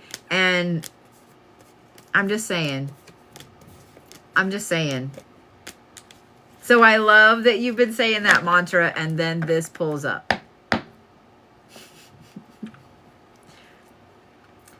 I also feel like I need to say this. Ooh, my nose is itching. Somebody's talking about me. I also feel like I need to say this before I let you skedaddle. Happiness is what you make it. Happiness is what you make it. You didn't want to settle. You didn't settle. And you found happiness. Happiness is what you make it. Does that make sense?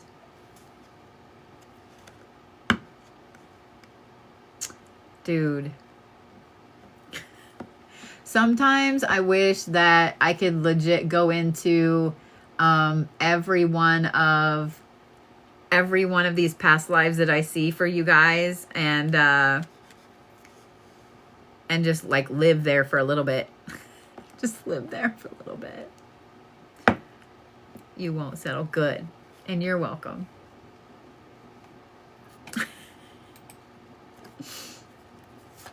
I mean, not everyone, but most of them. Just to experience it, you know? All right, Nelly.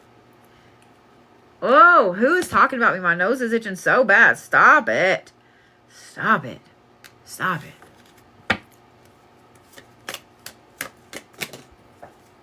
All right, then.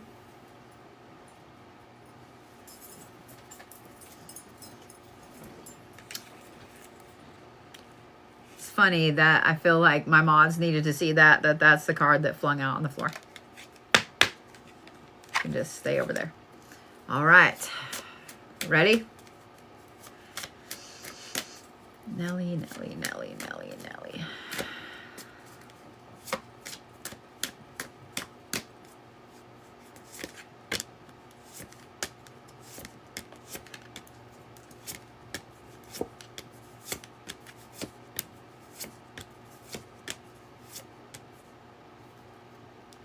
Holy Roman Empire. Okay.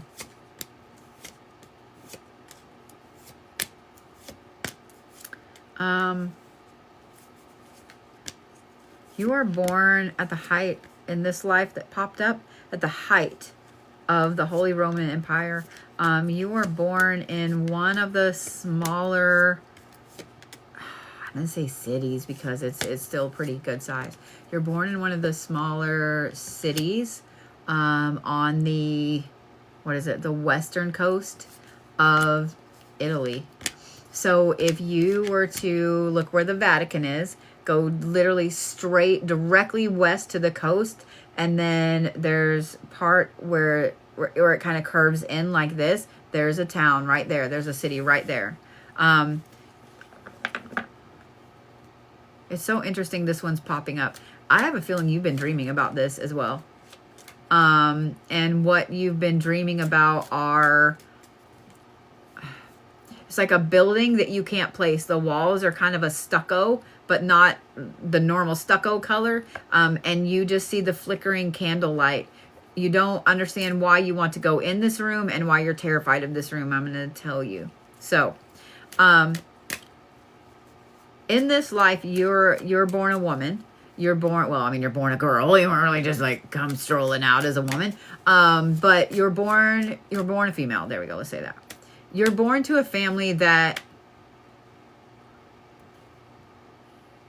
your father is in his 50s and your mother is like 19. Your mother, this is an arranged marriage. Your mother does not want to be here. And when she has you, she also wants something better for you than where she is in life right now. Now, your father has a lot of money. Your father has a lot of money. But it's been known throughout town that he has had 3 wives before your mother, all that passed away of natural causes. No one believes that. And so your mom is actually really, really worried about herself and you. And so when you are 4, she takes you to one of the churches, one of the temples, and has you dedicated as somebody to learn the way. I keep hearing that, the way.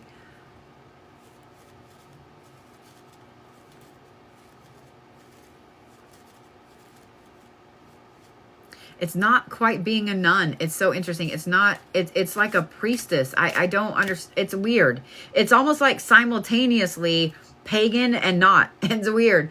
But so you are basically given to this temple after being dedicated, and your dad is furious, but your mom plays it off because it's a very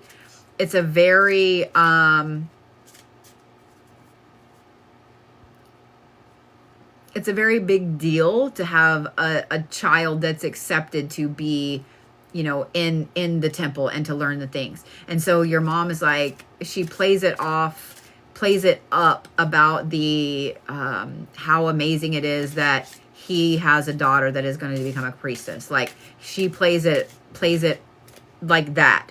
And so, strokes the ego, basically. Your mom passes away when you're 10.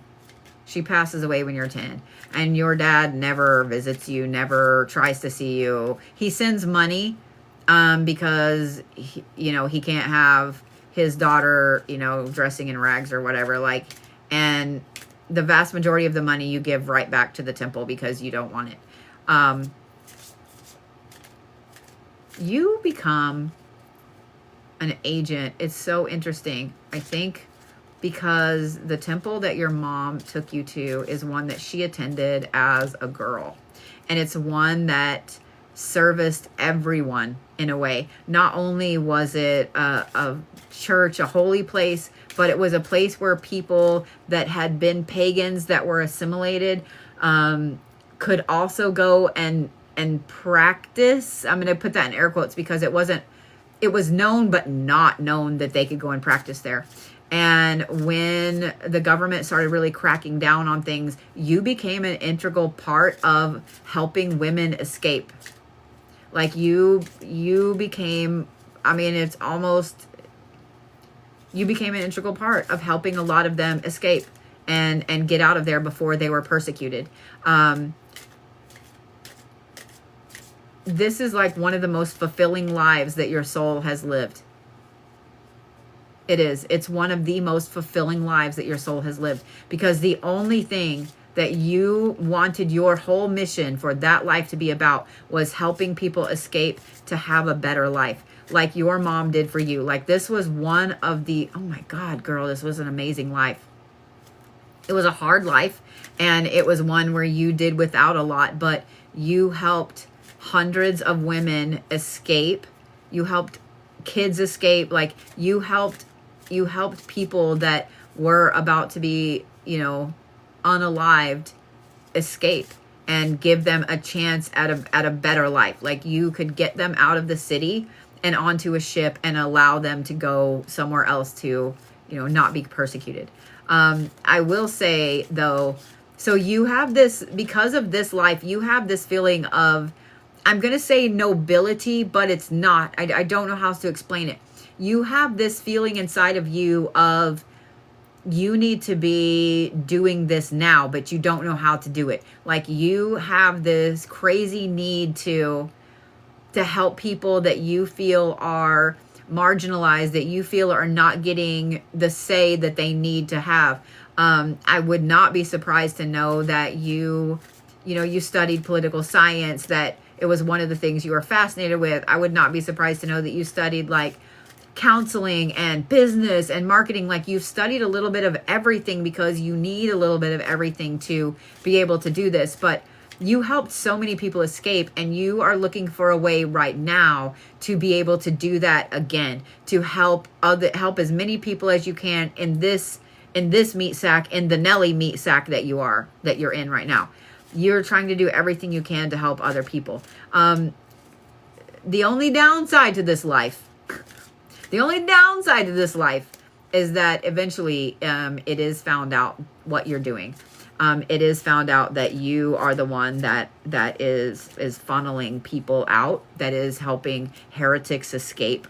And it does not end well for you. But you do this for like almost 20 years. You do this for like almost 20 years. You pass away in this life when you're like 42, 43 years old. It's very quick and pretty painless, but yeah, they didn't really like that you were helping people escape. You did. You prided yourself on it, and right up to the very end, you were very, very defiant and said that you would do it all over again. They asked you to repent and they would save you, and you blatantly told them fuck off, and you would do it again in a heartbeat. That if they were to let you go, you would continue doing what you were doing. And your soul right now really, really is craving that again.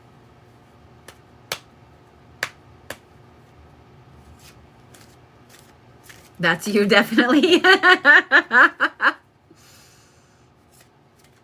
So that's why you keep having the dreams and the vision and the image of this building, this temple that you don't know what it is. Also, what's up with your arm right here? Do you have a scar or freckle? What is up right here? A birthmark. It's on the right arm, and it kind of goes like that. It's like catty corner. I don't know what that is. If it's just like a pain or I don't know what it is. It is left over from that life. It's a mark from that life. It's a, like you had an injury and a scar. You have a scar there. Okay. You have an injury in helping somebody escape. A rope gets caught on your arm.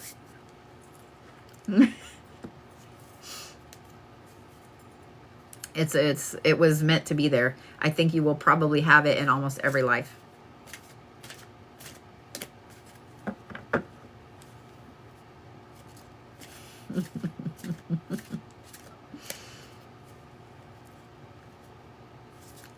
You're in awe of this. I mean, me too sometimes, because I was like, she's going to say, nah, bitch, my arm is fine.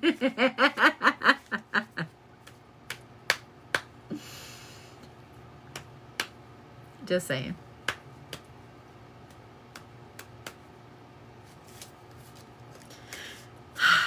That was a powerful life, dude. That was a powerful existence. That was a powerful existence.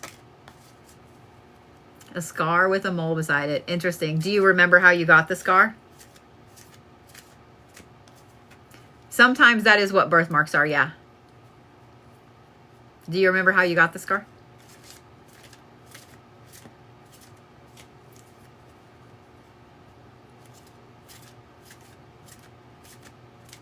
A tree branch. Interesting.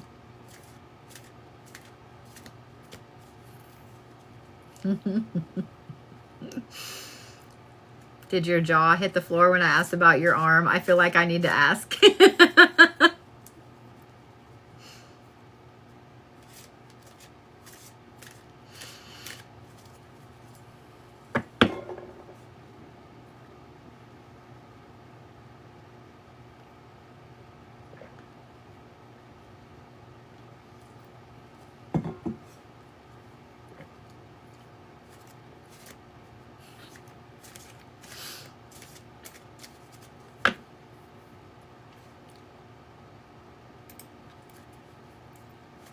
All right.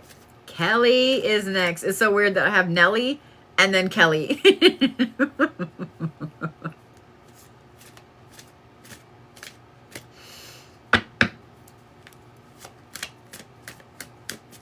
I'll do these again in August, probably a month or so. I'll do them again in August if you guys missed the list this time.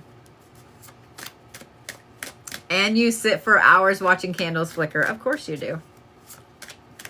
Of course you do.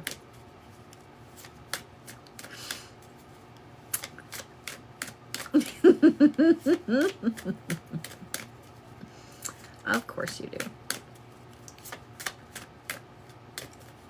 Yeah, tomorrow it's on my agenda to sit and get a lot of things planned out. I've got a lot of things to do in August as far as moving goes. So, all right, Kelly.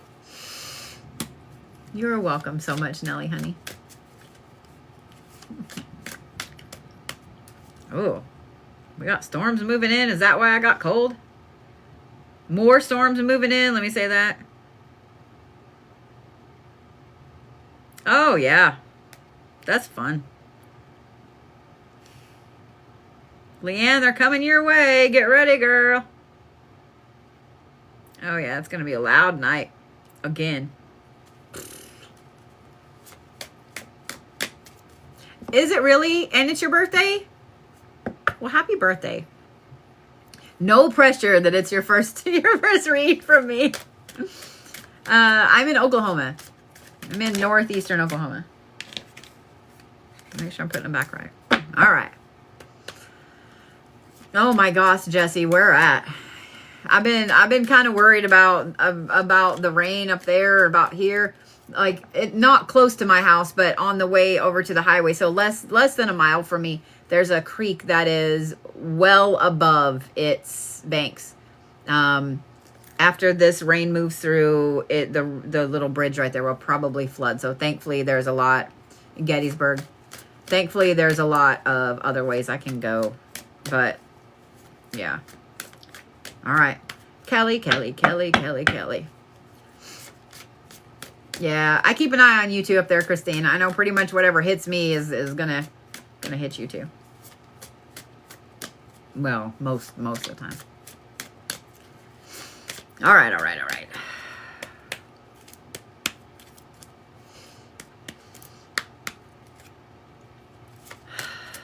Kelly.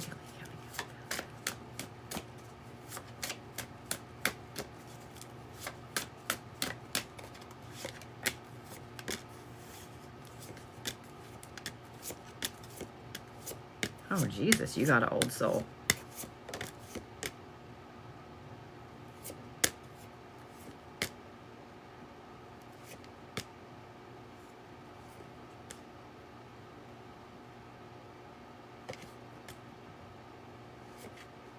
Dude, you have an old ass soul. Like, my hair is standing up. Because this life, I would bet it's probably your... I think it's your first life here. Okay. First of all, I would not be surprised to know that you've been obsessed with things like ancient aliens and ancient biblical things and so on, because the life that I just... Holy shit. The life that I just pulled up for you is in ancient Samaria. You're a scribe. What the fuck?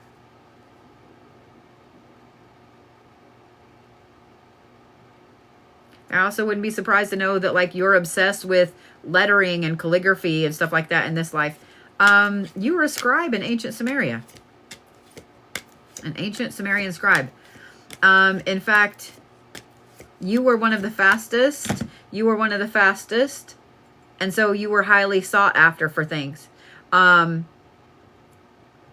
you invented shorthand. You invented Sumerian shorthand. Because I see you, like, with a tablet, with the little, the reed and the little, like, dude. You're born a male in this life, but you're very, very thin, very slender. Like, you have these really long, interesting fingers. You're also very quiet in this life. So you're born to what they would consider like a noble person. So the rulers, you know, the people that are over everybody else. My brain is drawing a blank up to what they were called, but not quite kings, queens, etc. But one of the noble people there. You're born to that. It's so funny because I see like the king and queen, etc. We're just going to call them that up here. And then there are like two sets of noble houses. And this one over here is your father. This one over here is your father. He is like the royal scribe, I guess, for lack of a better term. And so from the time that there's you and there's your sister. And for some reason, I don't see your sister after 12. But I don't think she passes away. I think she ends up either becoming a priestess or something. But she goes somewhere to do something else. And the two of you like are separated. Your mom passes away when you're like 6. But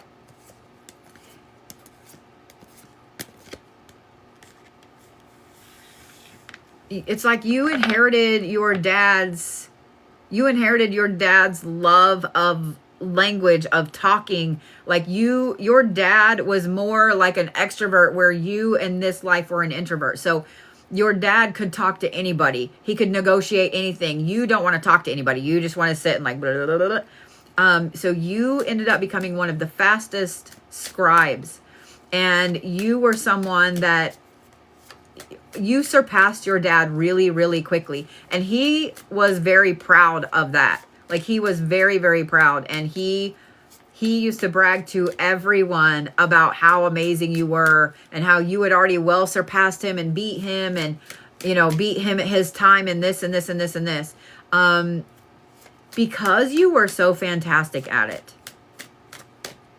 All of the nobles, like you sat in meetings in court, in like these very, very intensive things that nobody was allowed in, but you were to catalog, to record, etc., to listen. You almost became like a human tape recorder, because they had you in there even if they didn't have you do anything to record it. They just wanted you to listen. Like you became so trusted. I will say this, there is a health problem there, because remember when I said that you're very, very slim, very slender, very thin, like your arms are very thin, your legs are very thin. Like it looks like somebody could break you by pushing you over, like very thin. I don't know what this is. Your mom passed away from the same thing. It almost looks like you're malnourished, but you're not, because your family was pretty well off. But you don't live past like 32 in this life. But dude, what an epic life. You don't ever get married. You don't ever have kids, but you are constantly in the presence of every great leader, every great nobleman, like all of the people. There have been 2 different pieces that sit in museums that your hand carved.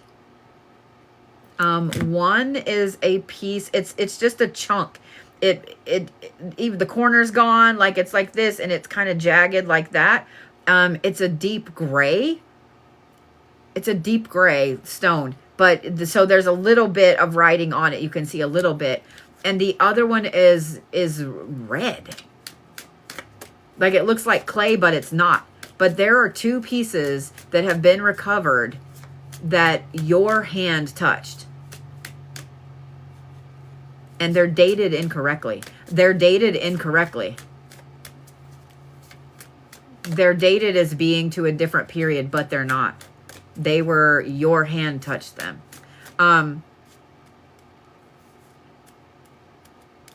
In fact, the gray one is credited to a language that doesn't exist. And it is the wrong language. It is the wrong language. And I think that they will end up finding out within the next 3 years that it is Sumerian, that it is not what they thought it was. I would not be surprised to know that in this life right now, as Kelly, you love sacred geometry. I would also not be surprised to know that you have a really interesting way of handwriting. Like your handwriting is interesting. I would bet you've always gotten compliments on your handwriting, on your wording, on your usage, like all of those things. Like all of those things.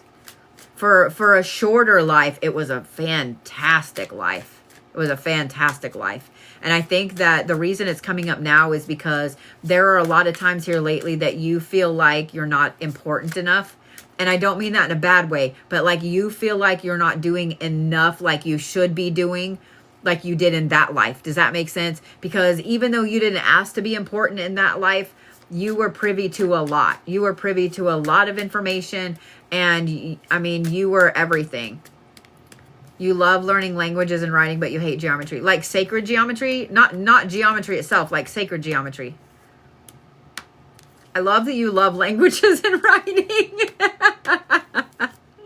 So when I asked about calligraphy and writing, what did you say? What were you saying on the other side of the phone?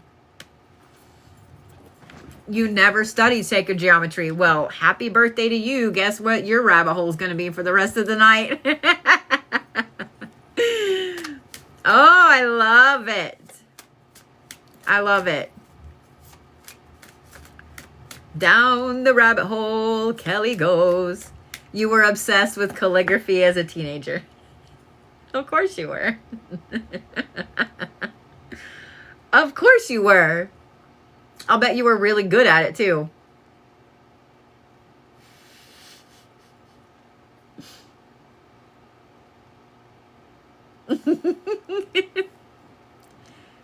You were floored when I mentioned your fingers. Did I describe them perfectly?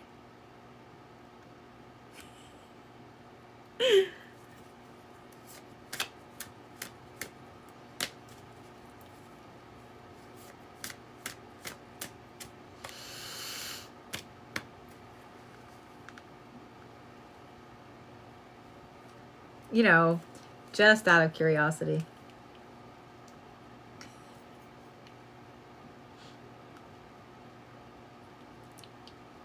Like my face, I'm smiling so much. Interesting. Your right hand has birth defects. The middle three fingers were interesting.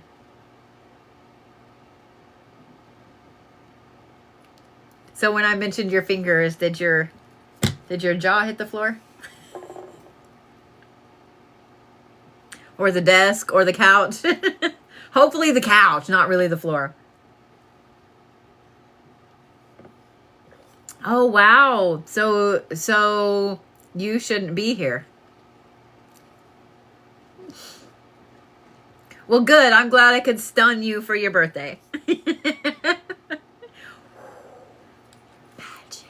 I'm glad I could stun you for your birthday. Happy birthday.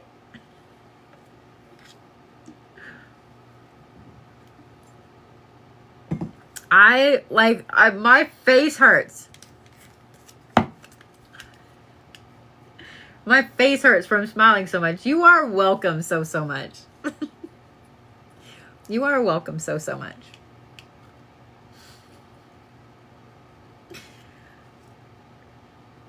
I love that. I love that I could blow your mind for your birthday. And I hope that as a first reading from me, that was a good one. I hope that was a good one.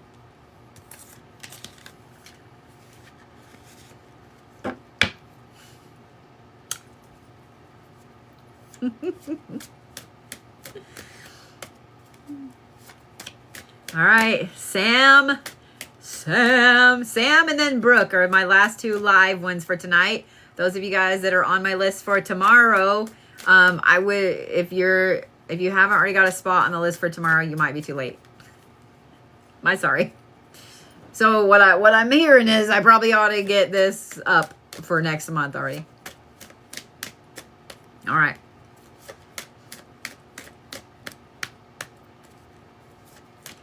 I love past lives. I did see somebody ask me a while ago if I could see my own. I can't, and it's dumb.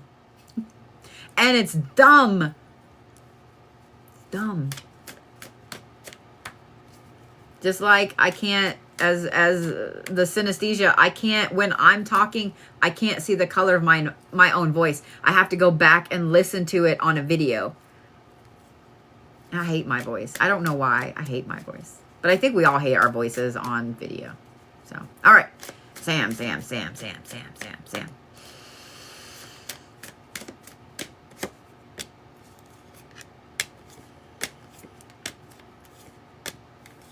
Oh, Sam's afraid of the water.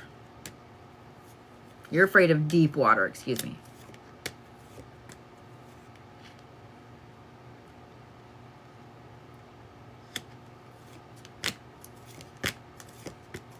So funny. I heard issue with swimming, and I don't know what that means.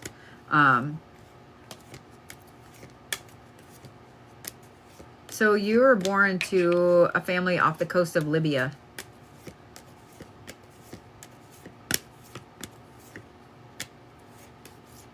I'm going to say this is probably like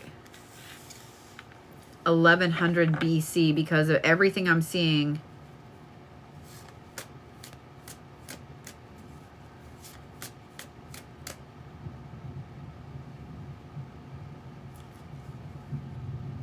Why is the thunder so long? Why is the thunder so long? Sam, you were born to, I mean, just kind of normal, everyday family off the coast of Libya. Or on the coast of Libya, not off the coast, on the coast of Libya.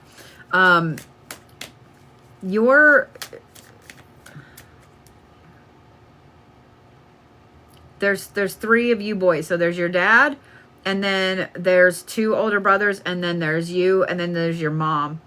When you're about 7, it's so weird. I don't see your mom having another kid, but when you're 7, suddenly there's a 3-year-old girl. So I think that there's somebody in your extended family who passed away, and you guys adopt this young girl. Then she becomes your sister. And you are so instantly protective over this young girl. She has like straight hair. It's very out of character. Like everybody in your family, everybody around you in the village that you live in, everybody has this gorgeous, deep, dark, wavy hair. But hers is like stick straight. It's so funny. Stick straight. And she has these really piercing eyes. Like everybody is kind of creeped out by her, but you. She doesn't talk. I get the feeling that her parents passed away in something that was really traumatic. She, in her entire life, never says a word. She never says a word. And she doesn't do a lot. She doesn't say a lot. Like she just kind of stands there. There's a lot of times that you have to run and pick her up out of the way of something. Like there's a bull, an ox. I don't know, that almost runs her down, and you manage to grab her out of the way. I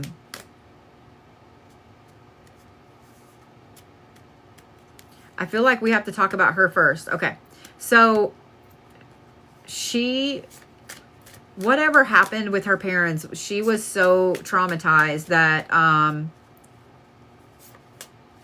it's like she's in a daze most of the time. Like people have to really keep an eye on her because she just wanders off. She ends up passing away when she's 12, and no one really knows what happened. She ends up going out into the water and not making it. You and your dad and your brothers are out on the boat, and you're coming back in, and you hear your mom yelling for her and can't find her, and she's found like a little bit later. And you're devastated by this. Like you're devastated by this. Because of that. Like other than that, you have a normal childhood for the time. Like you have a good mom, a good dad. Like your brothers, y'all are gonna squabble and stuff like that. But like, there's nothing bad in your childhood. But because of losing her, you never really wanted to get married or have kids or anything like that. But because of losing her, it changes your mind, and you suddenly want to have kids really bad. And so you take your time and you kind of pay attention, look around. Your older brother is already married at this point. You end up marrying a young lady. She has like the cutest little, like, kind of upturned nose. Like the edge of her nose is just upturned slightly like this. But you end up marrying her, and holy shit, how you survive this next part, I don't know. 5 daughters, dude. You end up with 5 daughters, Sam. I'm sorry. I'm sorry for past life, Sam. Like, what the hell? 5 girls? That's way too many in one household. But you're like a pig in slop, man. You are so happy to have 5 daughters. And the oldest one you name after this, after her. I mean, really, Sam, this is like a happy life, man. But I will say that your dad gets lost out on the Mediterranean. Your older brother gets, there's a fucking family curse. There's a generation. Okay. Everyone, your dad, then your oldest brother, then your youngest brother, and then you. Just fishing, just normal fishing, everyday thing. And it's,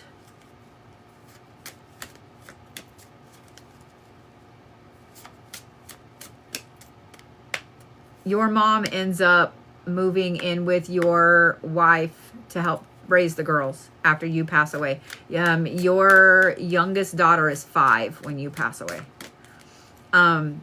You have a really, really deep fear of, when I said water, it's that deep, dark water that's like black. Like you can't see, you know what, y'all know what I'm talking about? Like, you know, there's some water that it's this gorgeous blue, or, you know, you can tell it's deep or whatever, but this is like black. Like down in there, it's like black. Your family was also like very, very superstitious. Well, that whole area was very superstitious of something that lived in the water and so on and so forth. But you have this weird fear. Your dad was a trucker delivering fish to New York. That makes sense because you love water. Okay. But you understand what I'm saying about the blackness in the water? Because let me describe to you what I'm seeing and see if you understand, or if you've had a dream or a nightmare or whatever about this. It's like, I see this area of water that's, it's blue, right? Like a gorgeous, normal water blue. But in the middle is this big black thing like this. Like this down underneath there. It's just like the water suddenly turns black down there.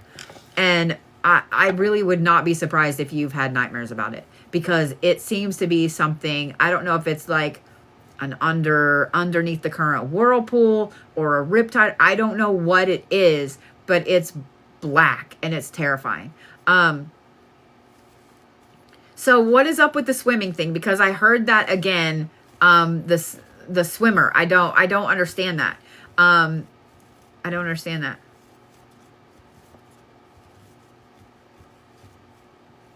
And what's funny is I think that your soul reincarnates near water a lot. I think it does. It's almost like trying to figure out what happened to your family, trying to figure out what happened to your dad and your brothers and you. I think that you reincarnate near water a lot. So I find it really funny that your dad was a trucker delivering fish. Dark water freaks you out. You almost drowned in your current life when you were 7. Really? So what I was describing, is that a nightmare that you have? Because I keep seeing that particular thing, the dark water with the black in the middle of it. Like I kept seeing it. It looks like an eye almost, but it's not.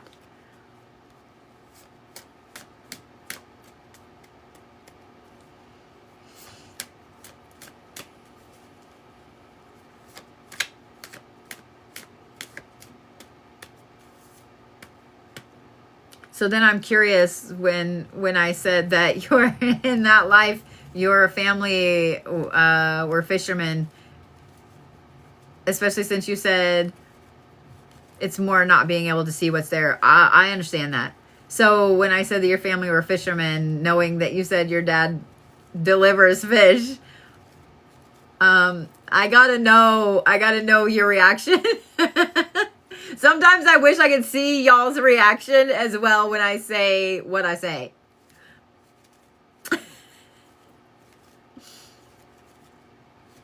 The other thing that I see, and I need to describe it because it's not going, excuse me, I got the hiccups. It's not going away. Your grandfathers and uncles caught them and your dad delivered them. So the apple soul didn't fall far from the tree.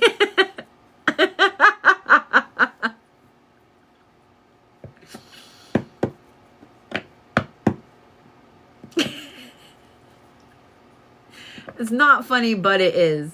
It's not funny, but it is. So here's what I keep seeing, and I don't understand this, so you tell me what you think. I keep seeing it's round and not this big, but it's round. It's like, I don't know if it's a piece of turquoise or if it's like a bead on a necklace, but I keep seeing one big one and like some smaller ones. So I don't know why I keep seeing that. So I'm like, all right, let me describe that to you so that way, you know, it'll quit. I think it's a pendant because on either side now is something black. I don't know what it is, like a little black bead or something like that. I don't know what that is. But I told you.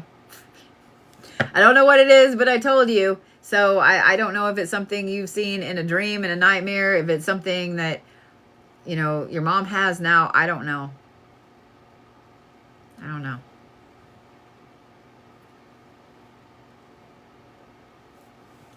You have a pentacle with crescent moons and a Taurus necklace. Is it turquoise? Stop it. It's turquoise and a turquoise necklace. Stop it. Stop it.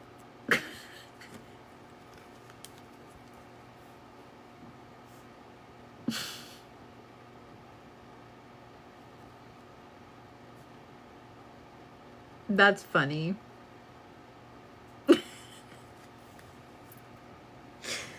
You wear them daily. Because, of course. So the turquoise, is it round like that? Is it two black beads on each side, or is it like a little rubber, like, because it looks like it's something round, am I right?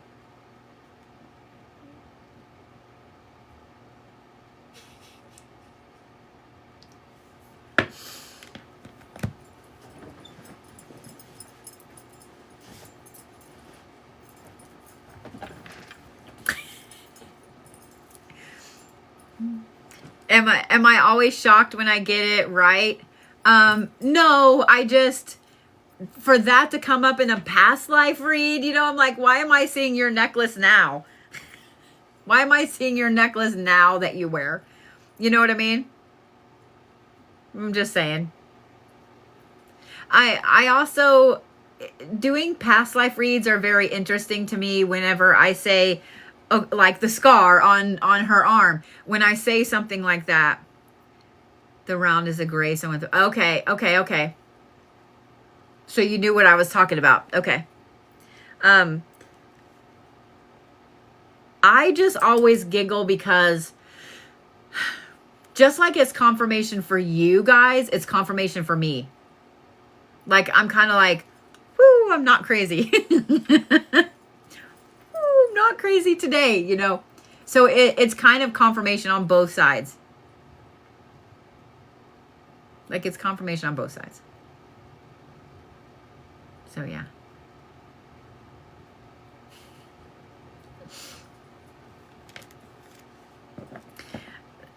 I've found in doing these that the similarities between past lives and what you do now in this life, they are pretty crazy. They are pretty crazy.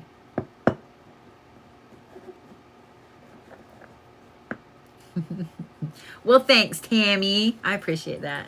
I appreciate that. All right, let me read for Brooke. And she is my last live read of the night.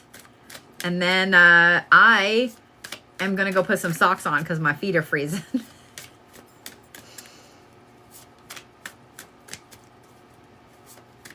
Whoop, whoop.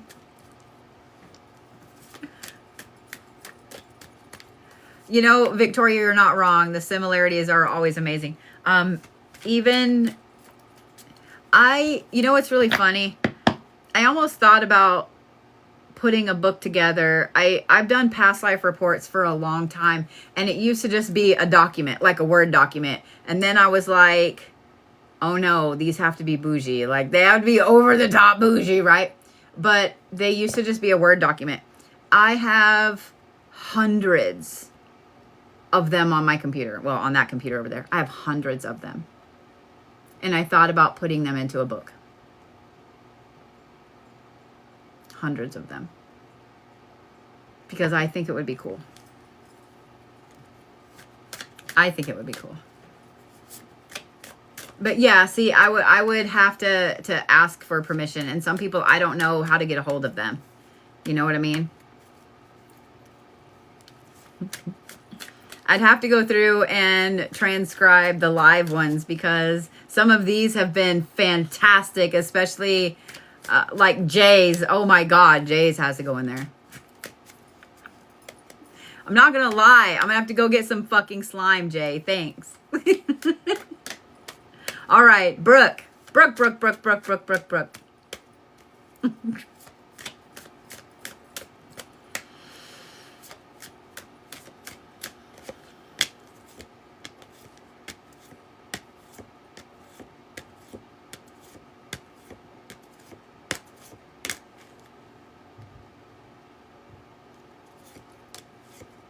Okay.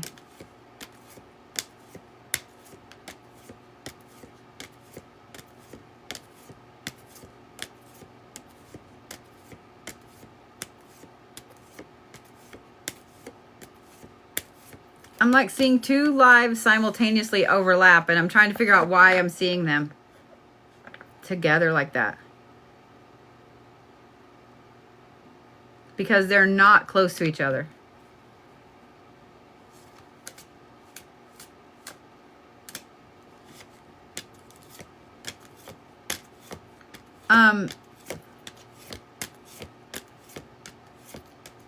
I think that the reason that this life is coming up, because it's so weird. I saw a snippet of one, and then the other one played out really long. So I think that right now why you have all these questions that you're seeking answers for, because your soul kind of did this weird fractal thing and split and then has come back together. And you're trying to figure out how to integrate. You feel like two people. Like you probably are like me and have talks with yourself all the time, like, bitch, you're not crazy, or bitch, you're crazy. But you feel like, ooh, my nose is itching. You feel like two people. Oh, no, ma'am. No, ma'am. Thank you. Thank you, Christine. I looked up just in time to see myself messaging people in my live. So here's why. Your soul did this weird fractal thing. And it's like around like 1899, your soul did this weird thing. So you passed away, and I can't see that life. That's not the life that's being shown to me. But whatever happened was enough that your soul did this. And then it led two lives and then came back together in the life now. So the Brooke now is this back together. But in between, whatever happened to make you pass away in 1899, and now it did this. Okay? So the first part that I saw, and I only saw a snippet of it. So this is not the one that is really affecting you, but I only saw a snippet of it.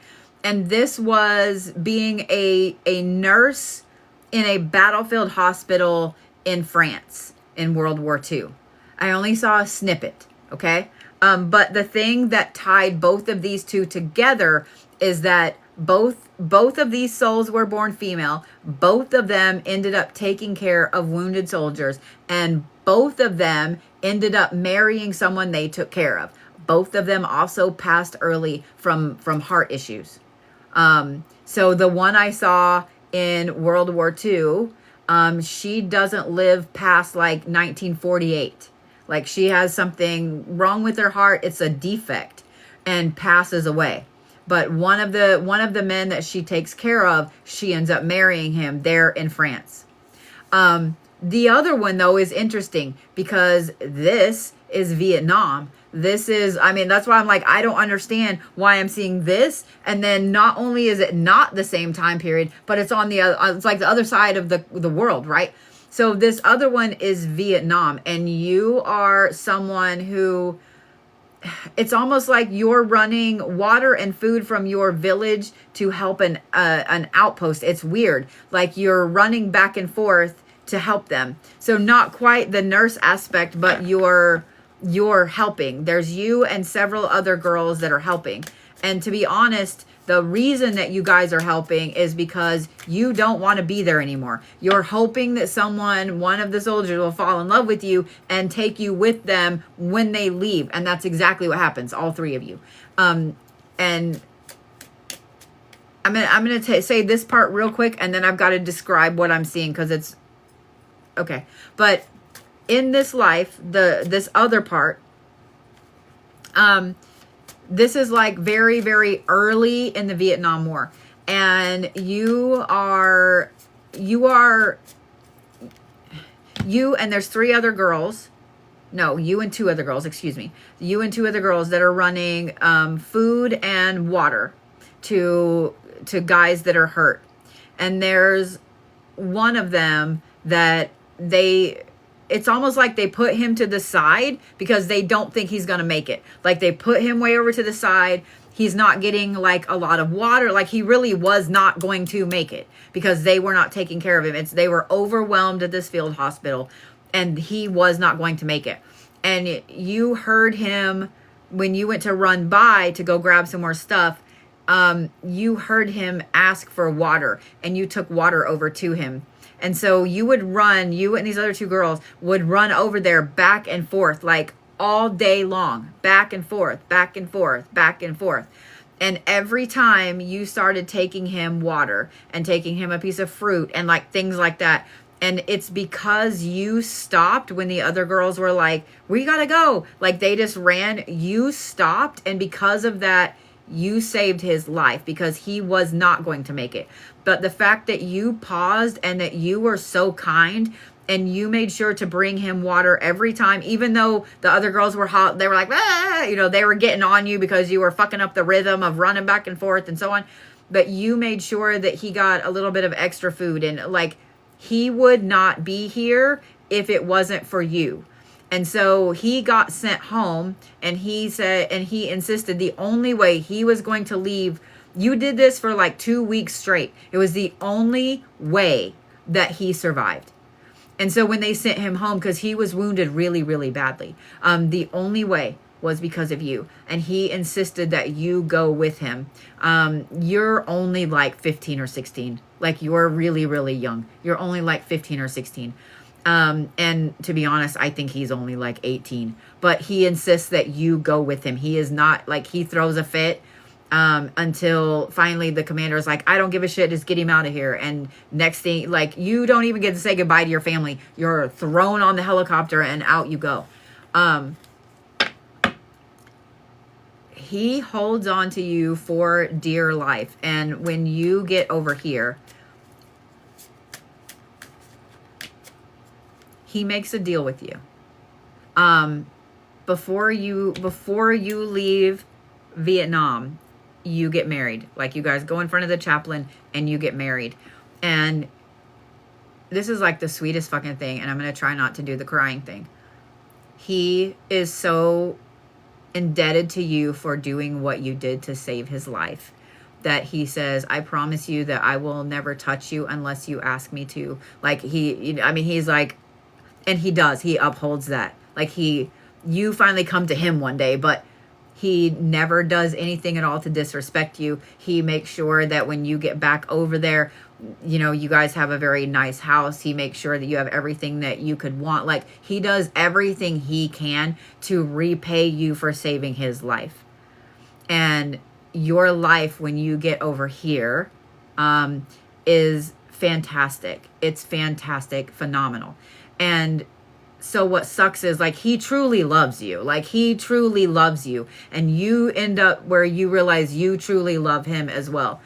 You don't ever have kids though. you only live here for like 2 years. And then whatever this fucking heart defect is, you just don't wake up one morning. And he is devastated. He spends about 6 months. Like he spends about 6 months just devastated. And then he finds your family and brings them over here so they're safe. Like he spends every bit of money that he can to get your family over here. So every bit of the family that you belong to, your mom, your dad, your grandparents, 2 of your sisters and a brother, all were brought to the United States because he felt like he owed you. And since he couldn't repay you, the only way he could repay you was to make sure your family was safe over here. His first name is Brian. His last name starts with H-E-R-H-E-N. I'm trying to get his last name because I think that he's still alive.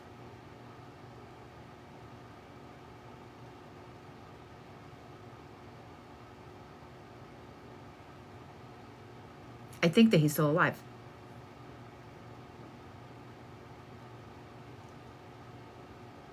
I don't know if it's H-E-R or H-E-N.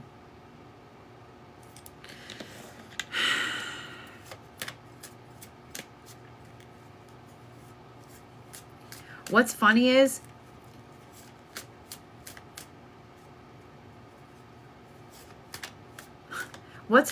I feel like the Brooke that you are now, the meat sack, the Brooke you are right now, you were already scheduled to be Brooke because of the nurse from France. Does that make sense? Already scheduled to be Brooke because of her. And the other part, you weren't, when I say that your soul did this, you weren't born with both parts of your soul. I don't know if that makes sense. You weren't born, like they didn't do this and come back together.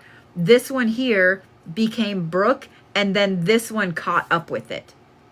So it's like you've had a time in your life now as Brooke that you had this massive shift and change. Like it felt like your whole psyche, everything went and had this change, not like for the worst or anything like that, but you just had this crazy like shift. And I would bet that you suddenly became like all the foods and stuff you used to like, you suddenly were like, I don't want to eat any of that. And you completely shifted to a different kind of diet. Like I would bet your taste in clothes changed, your colors, favorite colors changed, like everything shifted. Like you had this crazy weird shift. And everybody thought that something was wrong, that you were having a mental breakdown because of this shift. But it wasn't anything like that. It was that this part of your soul caught up with this part of your soul.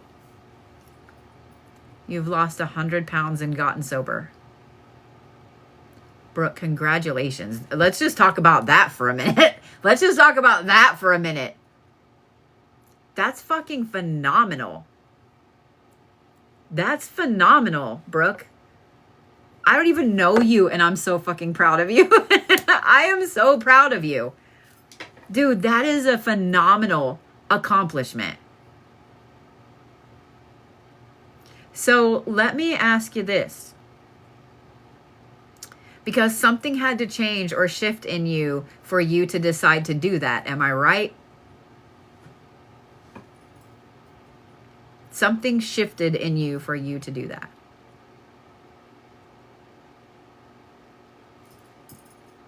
This has been one of my favorite lives. I'm sorry. You're still trying to figure out who you are. I mean, there's kind of 2 of you. I'm just going to say it that way. There's like the older part of that soul and the younger part of that soul. And I think that it's going to take you a little bit to integrate them back together, if that makes sense. Here's what I'm going to advise, because I think that this will help you. 1, big band music.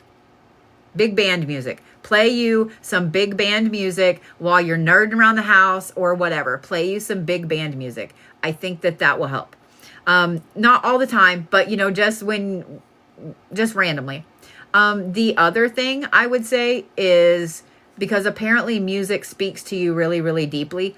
I would look up some different traditional Vietnamese music. I would look up, I mean, I'm always a fan of eating. So French cuisine and Vietnamese cuisine.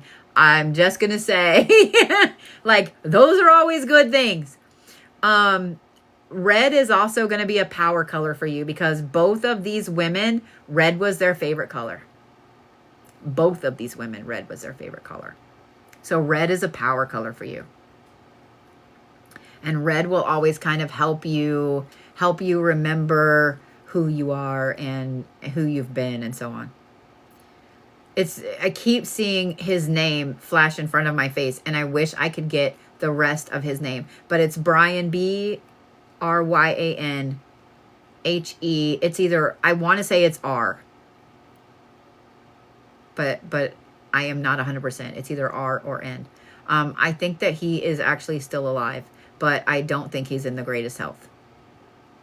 So, I don't know how you would approach that anyway. Hi, you remember the wife that you had? Do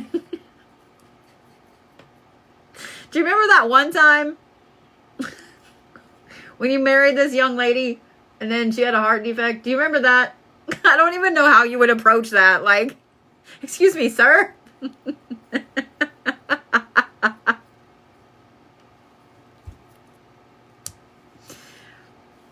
I don't even know how you would approach that. I will say this. He did take you to Hawaii before you passed away, and that was your favorite memory. I keep seeing, I'm going to describe to you what I keep seeing, and so you'll know. I keep seeing it's a white dress, or the material is white and green, but it has big green flower, a big green flower pattern in it, right? And I keep seeing you in this dress. It's sleeveless, but you know, the gorgeous, you know, the little tiny waist and so on. It's about knee length. And then you have this gorgeous, huge red flower in your hair. This gorgeous, huge red flower in your hair. And you are just grinning from ear to ear. It's the two of you in front of, I don't know what hotel it is, but it's the two of you in front of this huge white hotel. And there are two palm trees behind you that go like that. But I keep seeing the dress over and over and over. So I was like, all right, let me describe that. Let me go ahead and describe that. Because, yeah.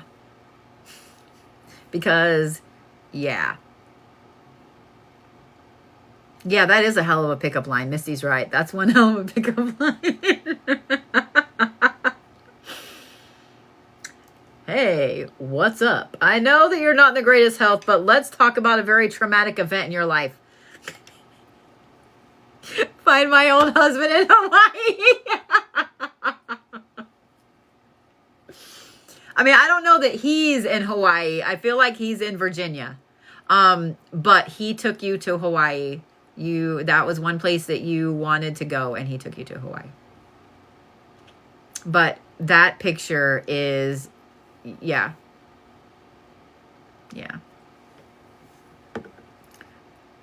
You are not in Virginia. Stop it, Brooke. Stop it.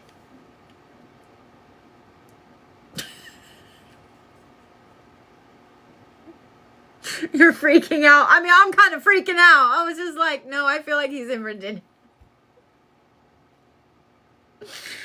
Brooke just had a heart attack. Brian, I'm coming home, honey. Stop it.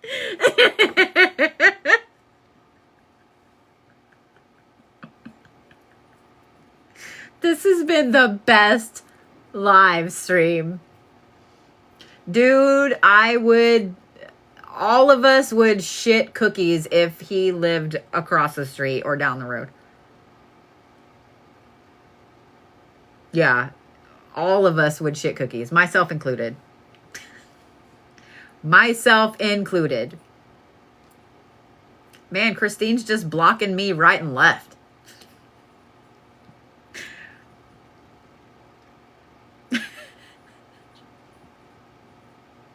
I'll bet Brooke dropped her phone and was like, this bitch. I'm willing to bet there's a possibility that you guys have crossed paths too. I'm willing to bet. I'm willing to bet.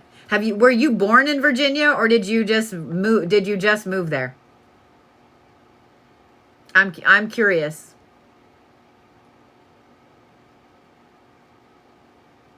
Born and raised.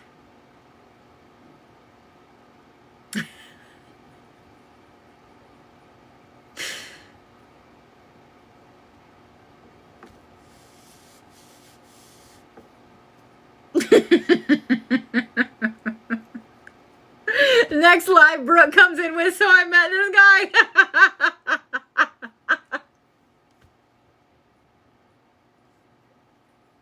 I can't with you. I can't with you. That's awesome. That's funny.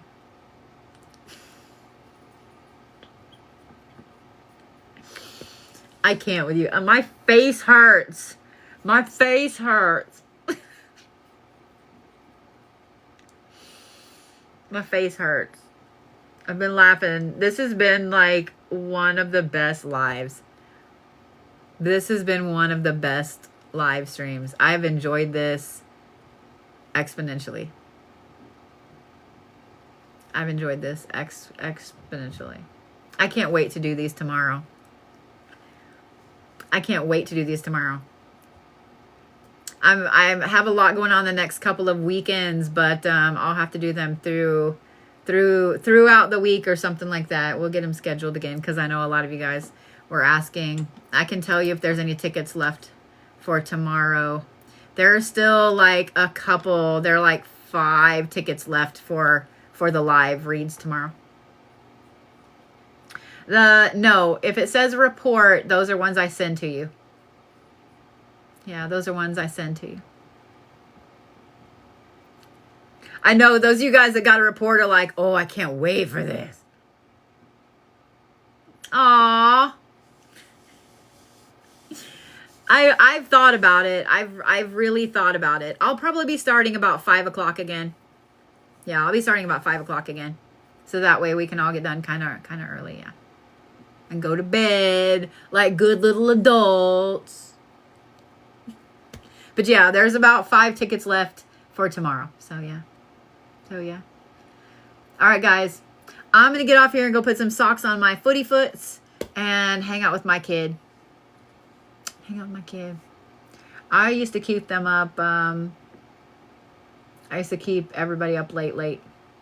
But I slept like shit last night. And I'm not going to lie, I have really been enjoying being on a little earlier and actually getting like sleep. My mods probably have been enjoying getting sleep too. So I'm just saying, they all have like jobby jobs. So, all right, guys, I love you. I will see you tomorrow for Sunday sermon.